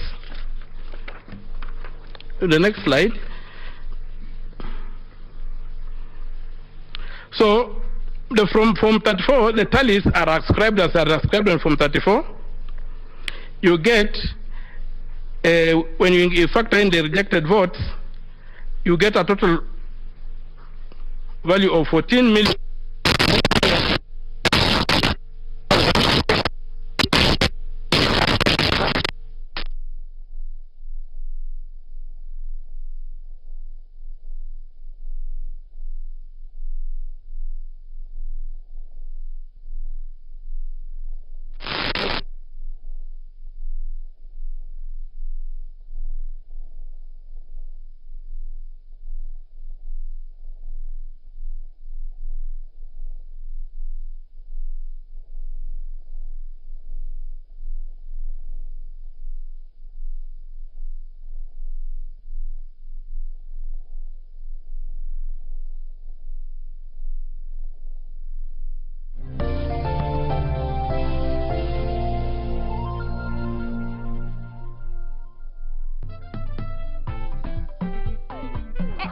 I will never engage or even consider participating in such kind of petty business.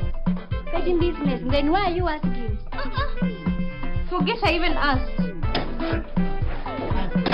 You people, you don't know what is going on out there. What's wrong? What's going on? Bosira has gone washing. Huh? He has gone banana. Garisi. How dare you? How dare me what? How can you compare my executive business with that of a petty cow's business? Like seriously, Atito, where do you think you're going? I'm going to save the world. Save the world from what? From drought and starvation, of course, from Bosire. Doka.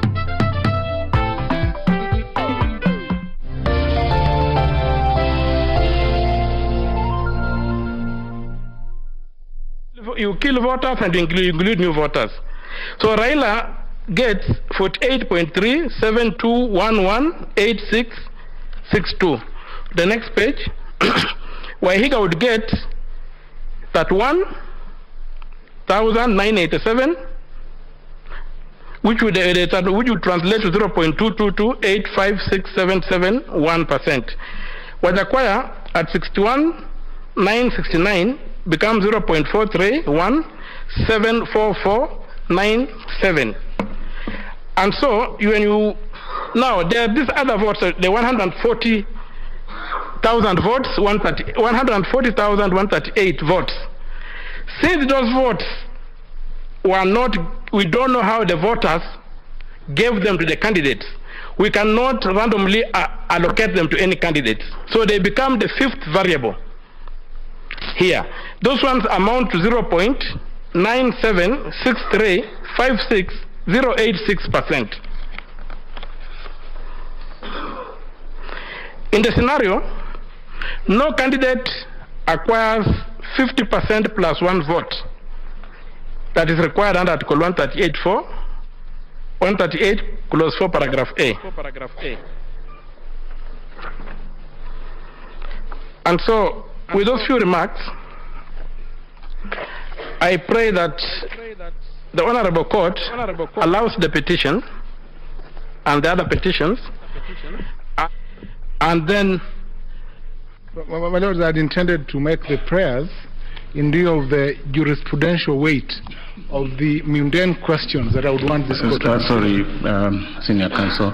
Can Mr. Omutata confirm? I'm trying to go through the record. This PowerPoint presentation you've just made, is it part of your pleadings? It is part of my pleadings in a law. Word for word? Yes, word for word. But I'm just cutting for purpose of finance. Okay, thank you.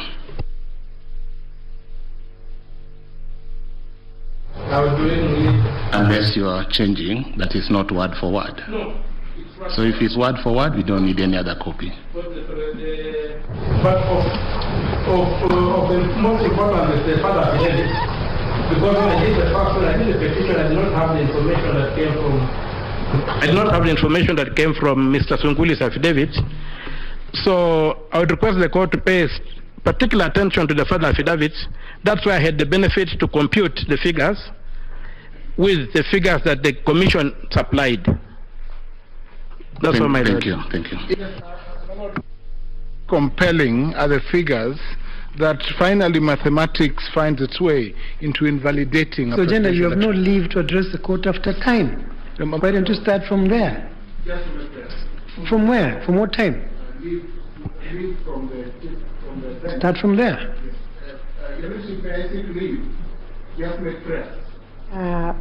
Senior Counsel, we agreed on the ground rules yesterday. Your time is up. In fact, his time went over because he was on the PowerPoint. We noted he went over by 6 minutes. So please, yes, if you have anything, you can reply when you have time to reply. Rejoinder.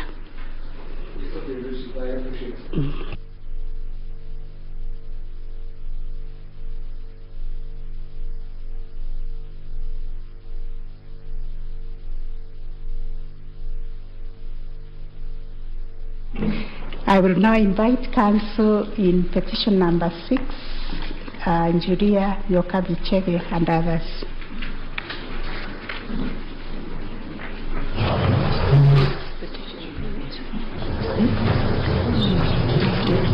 May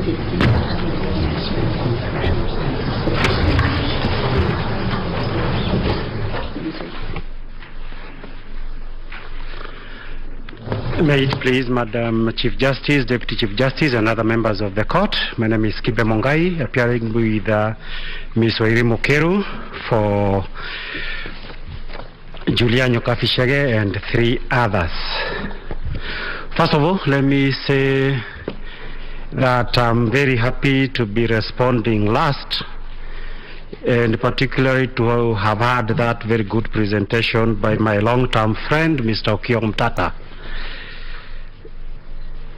My Lord and my ladies, the petition before the court has been introduced. The petition is dated 22nd of August this year. It is supported by 2 affidavits, an affidavit sworn on 22nd of August by Julia Shege, and a further affidavit that she swore on 28th of August 2022. We have done submissions which were filed on the 30th of August 2022. That is when they were stamped. And we have also done a bundle of authorities as required. Now, having introduced the pleadings that we have filed, I wish to, looks like I don't have the petition, but basically the petition before the court, the petitioners are basically arguing for invalidation on the simple ground that there are so many violations of the constitutions and the electoral law by IEBC and its chairman, as the case may be, and as a result of which those violations constitute such severe illegalities and irregularities that the results announced ought to be nullified. We have pointed out, for purposes of the specific issues raised by the court, we want to dwell with issues number 6 to 9 that were identified by the court. And to sum up, because before we go to the exact issues, is we shall basically be talking about 3 violations before we refer to the conclusion. Now, the first issue is the fact that over 700,000 people who ought to have voted during the general election held on 9th of August were deprived of the opportunity to do so. Number 2, we shall be arguing that the third respondent, that is the Commission, contravened or violated its duty of accountability, transparency, and public participation during the 4 stages that we shall shortly be outlining, and in a manner that it declared the results of the presidential election. The third issue that we shall be referring to is the fact that the third and fourth respondents violated the procedure set out in Article 138 of the Constitution in discharging their mandate of tallying and verifying the vote at the Bomas of Kenya. I start with issue number 1.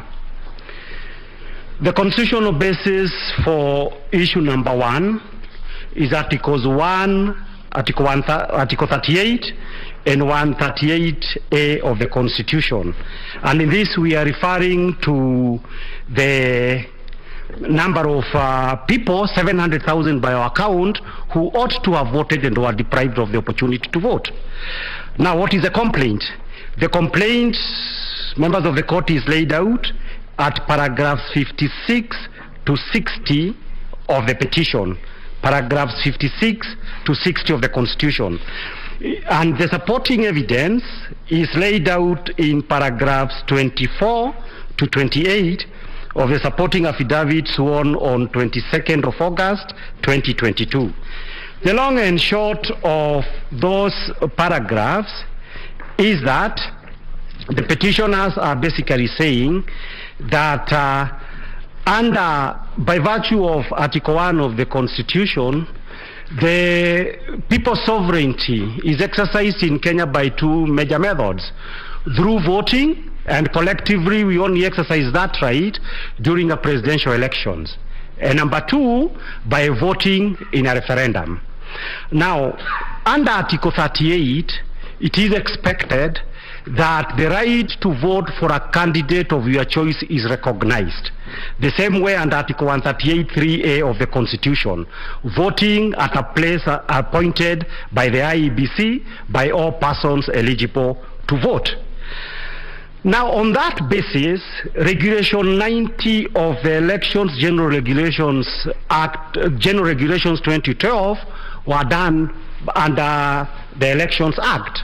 Regulations 90 provides, is a short provision that I need to read, that the Commission may make provisions for the voting by election officials, observers, patients admitted in hospital, older members of the societies, members of the defense and security forces on duty, prisoners and nomadic pastoralists, and other persons who by reasons of any special need, including disability, are unable to access a polling station. 2, the Commission may from time to time publish notices on the manner and procedure of the conduct of special voting, and such notices shall be read as part of these regulations.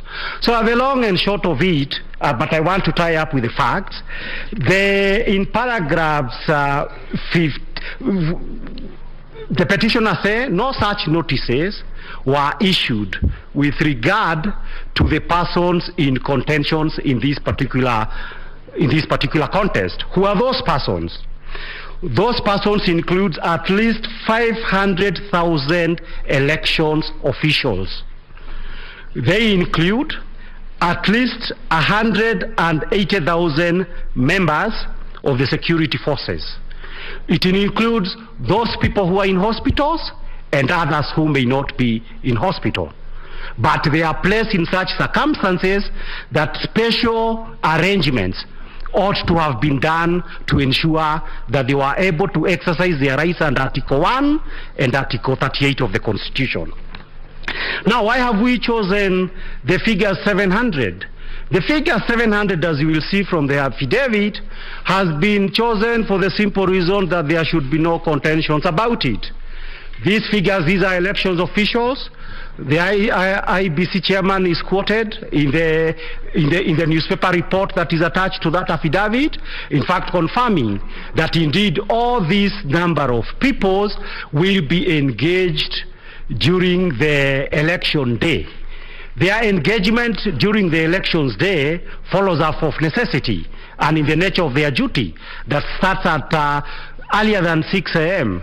and ends long past the counting period, that those are the people envisaged under Regulation 90, that special arrangements to ensure that they vote would be made. It is not denied in the face of how these complaints being made that those arrangements in fact were not made by the Commission. Now, it is important to point out these regulations were made in the year 2012. Of course, it is interesting to know, faced by these complaints, how did Chebukati answer them? He answered them in his affidavit by first of all saying prisoners were allowed to vote under Regulations 90. He says diaspora Kenyans were allowed to vote under Regulation 90. And he also says very old people and sick people would be first on queue, and so such instructions were issued to ensure that those kind of people would vote first with a little bit more convenience than others. But Your Lordships, it is important to note that when it comes, for example, that prisoners voted, prisoners have been voting in Kenya in the presidential elections, not so much because IEBC has been complying with the law, but because I believe it was Judge Lanaola, when he was at the High Court, made an order first that prisoners vote in the presidential elections, and number two in the referendum. And that was done. Even the reasons why diaspora voters vote in Kenya is again because of another subsequent court decision. So that where we stand today, for purposes of Regulation 90, IEBC cannot give a single instance that in support of ensuring that as many Kenyans as possible will vote for the presidents of Kenya and exercise their rights to franchise has ever done anything. There is no evidence of that. Now, during the preparation of this petition and afterwards, for purposes of these kinds of violations of the right to franchise, it is a very serious thing across the world, because as many of us are entitled, and that is why even this right was given to prisoners, to ensure that we vote. You find in very many other countries where elections have been nullified because of the issue of franchise. But you do not have a single instance, at least to the best of my knowledge, that this has ever happened in Kenya. And this could probably explain why, even after the Constitution is clear on this issue, that facilitations be made to ensure as many people as possible in those in special circumstances, those arrangements have never been done by IEBC. It is my submissions that given the results that were declared on the 15th of August this year, voting by up to 700,000 voters, even if that was adjusted, how many of them could have been registered and how many of them could actually have voted to the actual averages, you would still have arrived at a very big figure of more than 300,000 that directly and on account of non-compliance with an express provision of the law were unable to vote. Did the failure to make that accommodation, those arrangements to ensure those people voted affect the results of the elections? Undeniably. If those people had voted, it is our submissions that the results of the elections could have been affected. And my Lord, it's my submissions that unless and until this honorable court take up that issue as a serious issue of violations of constitutional law, then Regulation 90 could as well be an empty piece of legislation. And therefore, part of the enforcement of ensuring that the universality, that the free franchise and universality of it is respected would be to ensure that a very serious elections was violated on its account. And it is on that reason that when we read our submissions, we are urging the court to do exactly that. Issue number 2 has got everything to do with the fact that the duty of accountability and verification, as we had said, was violated at various stages. It is my submissions that there are at least 4 stages in which this happened. Number 1, stage 1 ordinarily occurs the stage between 20th, the election period. A gazette notice was issued on 20th of January to signify the commencement of the election period.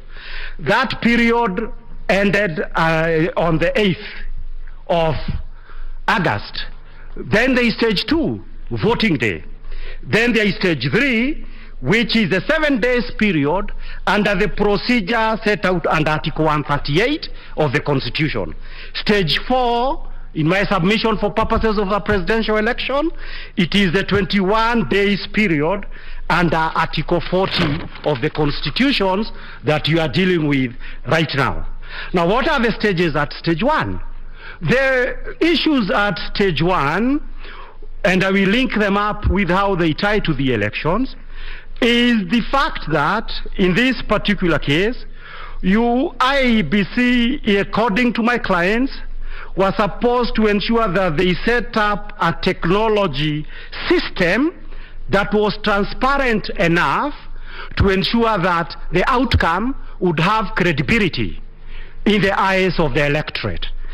The one single issue that we have pointed out for purposes of that in an elections where you've said you have recognized voters using KIMS kit, it has been recorded, it is our submissions that on day 1, in their affidavit they say 6 hours, that at least 6 hours after the conclusions of voting, Kenyans ought to have known what many people voted electronically and using any other complementary system of voting. And my lords, it is my submission that the failure to do that, one cannot be able to speak of a technology that worked if the most important component that a voter ought to know, the right of a voter to know, yes, we voted. If we reach this number, this man is president. If we reach this number, this one is president, or is in the opposition. That number ought to have been given without any dispute. There should be no controversy about it. Yet the fact that you have all these controversies about the register just points out to the issue that on that critical element there was serious failure of that technology. But it may not necessarily have to be a serious failure of the technology, in the sense that it could well be that the manner in which now you conclude voting, Forms 34A were uploaded, but the actual figures were being named on day 2. This is day 2 after the arrival of all Forms 34A. It is our submissions and my hypothesis that any person, and nowadays there are so many books that you can read anywhere and you can buy anywhere, that says how do you rig elections. If one was set out to rig an election such as this one, then one of the most important variable would be the voters register. And in this case, it is our submission that the fact that on day 1, 6 hours after the election, we were not told in a controversial manner, and after Kenyans have invested in a technology, that this number of people voted, this opened the system in the subsequent verification process to the kind of abuse that more other able people in that area have spoken about today. But that on the face of it appears to be where the opportunity arose. I go to the issue of still at stage 1, the issues of the nomination. We have said in our affidavit that for purposes of Article 99 of the Constitution, the presidential candidates were supposed to be subjected to qualifications under Article 99. The manner in which that was done for purposes of presidential election, the second respondent was actually not subjected to it, and at the end of the day, persons with unresolved questions under Chapter 6 is today Deputy-elect of the Republic of Kenya, arising out of the failure of IEBC to enforce the law. The next issue is the publication of a Gazette Notice number 9540 on 8th of August. This Gazette Notice in our submissions was an instrument of illegality. My learned colleague Mr. Nyambodi says that IBC chairman is always inclined to produce Gazette Notices even when none is required. I read it differently. If you read Gazette Notice as an instruction manual, it makes a lot of sense. In this sense, that in the ordinary scheme of things, and particularly when I was working the human rights movement, when you deal with a lot of police officers and other people on those junior ranks, this activity will be carried this way. They will not tell you the Penal Code says this, the Police Act says this. They will tell you the forces standing order, which they are socialized to understand, says this. So this was the forces standing orders. So that for purposes of the day when this verification was being carried out under this, what we are calling stage 2, it was being, and it was published on the eve of the election. There was also the bad faith that on the eve of the elections, you publish such kind of a Gazette Notice that runs directly counter to the Constitution. Why would anybody do that in good faith? There was lack of good faith. Because in the Republic of Kenya, during my practice of a couple of years in public law, we are aware this is the kind of stuff that we present in Constitutional Division and the Judicial Review Courts to confirm whether or not it complies with the constitutions or statute. Therefore, when you publish such a Gazette Notice, an instruction manual, that would be deployed during the verification exercise, and the following day is a public holiday. You cannot be taken to have been done that with the best of intentions. We go to stage 2, voting day. Voting day, the first violations that we talked about, not everybody entitled to vote under Article 138 in the presidential elections actually voted on account of non-compliance with the law by the IEBC. The second issue for purposes of that day, I've already talked about it, is a voters register. That on the elections day, and we have said 6 hours, you needed to know how many of us voted. The moment that information was not provided, the system and the process was exposed to anything could happen. And actually by the 15th of August, the worst, and all that could go wrong actually went wrong on the 15th of August. And therefore, this is why we are saying these violations were not just minor violations. They were violations that indeed went into the heart of what is before this court, the disputed elections. At stage 3 is what we call the procedure under Article 138.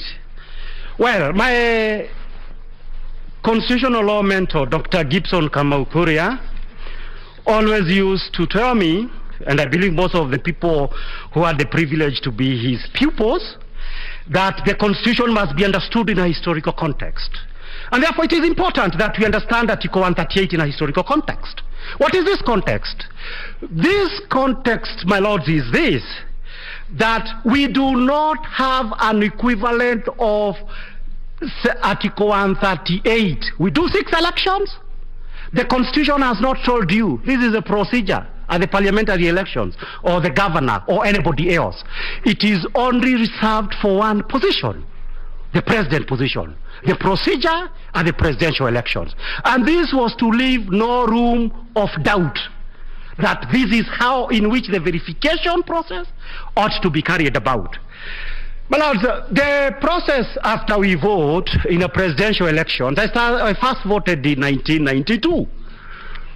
And since that year, the first multi-party elections, after voting, of course in Kenya they tell you, vote, go home, watch it on television, you will get to know the outcome.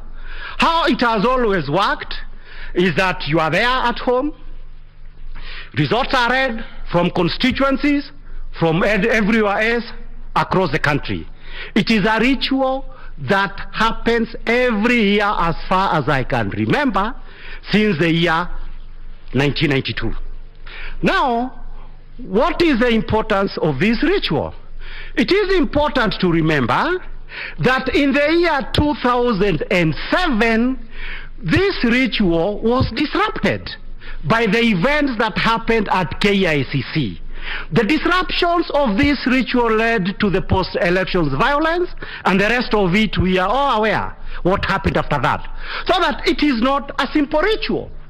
And so that in the year 2010, when the Constitution was written, it provided for a sections and 7 days and a procedure, setting out in no uncertain terms, this is how after people vote for their president, we are going to process the issues. So that the Constitution having dealt with that issue against that historical background, you cannot have a situation where subversion through a gazette notice is tried to be effected. That would be treason in every sense of the word. I go to the issue of what's the importance of the ritual. To the winner of an election, this ritual that we saw in this constituency, what you got in my neighborhood is very important. Because the people, while we are seeing all this being displayed, and remember that during Bomas, the display to show Kenyans that these are the results that were coming in, this is how the figures were adding up, that was disabled at some stage. So that what effectively this meant, that the true purpose of Article 138 ends up being defeated. Defeated in the sense that for the winner goes and declares that I had the most numbers in accordance to Chebukati. And the loser, everybody else says, I do not know how you got those numbers. I actually thought I had more than you had. This is what was tried to be prevented. But it is equally important the procedure under Article 138 for the loser. Why is it important for the loser? Because the loser, and in this case the loser is a loser with say about 6.9 million votes, quite a number of Kenyans.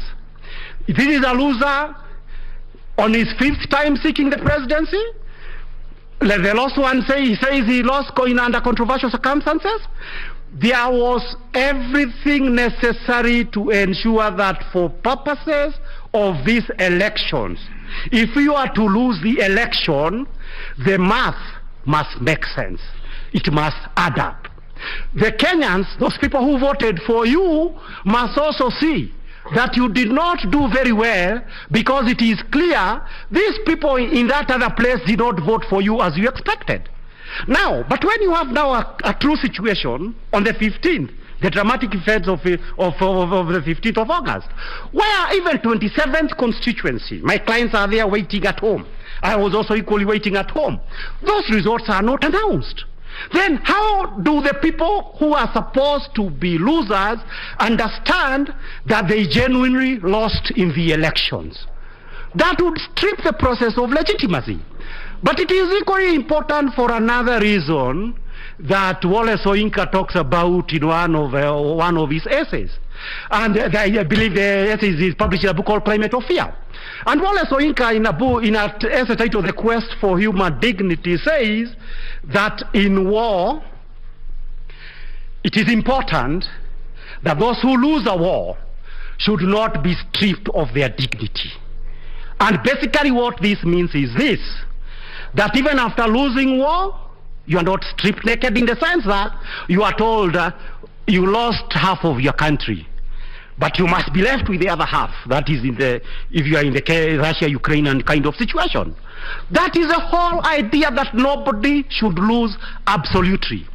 And when the Constitution talks about fairness, about transparency, it is to enable that this is processed in a manner that everybody else would be able to understand, and to process the victory or to process the loss, if it turns out that it was a loss. Now we go to the issue number 4. I wish I could say more. I'm just trying to watch myself. Stage number 4, the final issue is a Supreme Court issue. We served Chebukati with our affidavit. And I would not say he's arrogant, because that may not be a permitted language. But the language that he used is one that shows lack of remorse. You will read the affidavit. On the issue of, why didn't you make arrangements for everybody to vote? We were talking about specific people, election officials.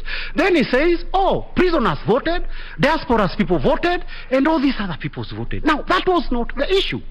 I think they are needed, and this is accountability to the Supreme Court. And that is the design of the Constitution. That now that a violation has been committed, what do you have to tell the court about it? You could not even say it was an oversight. The next one I will recommend to the next chair to ensure it is done. There was no such thing. Then we go to the next issue. In our affidavit, the third petitioner says, I was disturbed about the events of 15th, because in the morning of 15th at around 7:30 a.m., I was shown some text that seemed to show the results that now are being announced later. Why was it disturbed? Because at that time, votes were still being counted. People are being told in constituency A, this is what people got. How does Chebukati react to that? Oh, everybody with a good calculator could have downloaded these forms 34A and calculated. Now, Kenya is a country with extremely low digital literacy. To say, and when such a thing that would cause concern, that there was a problem, and you say this information was readily available, leaves a lot to be desired on the part of a public officer. I start with finishing with the issue of legitimacy. It is important that winners should have legitimacy. And it is also important that the losers also should be treated with dignity. When we read the affidavit of Honorable William Ruto, he says, oh, so many people, why are you pretending that you are acting for all Kenyans? So many people agree with my victory. But it is also equally true, so many other Kenyans don't agree with it. And therefore, in a constitutional democracy, as I conclude, it is absolutely important that when you win, and Article 38 says you win it this way, it must be confirmed.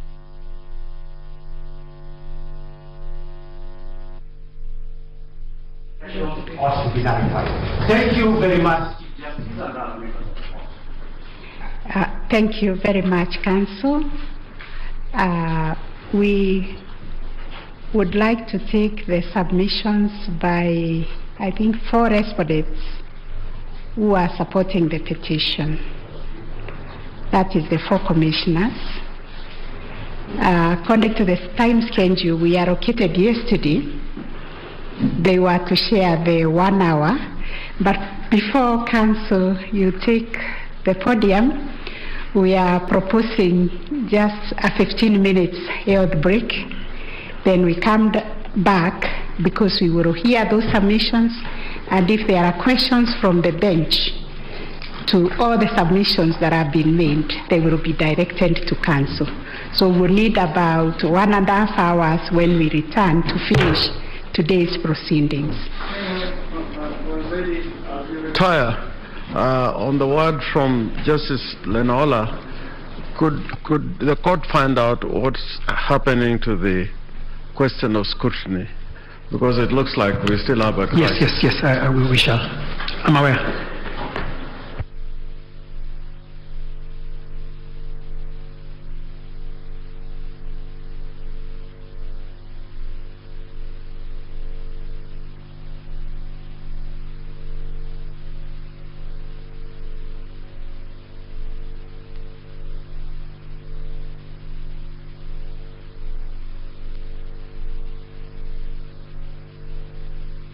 Fact is that this case has lived to its billing.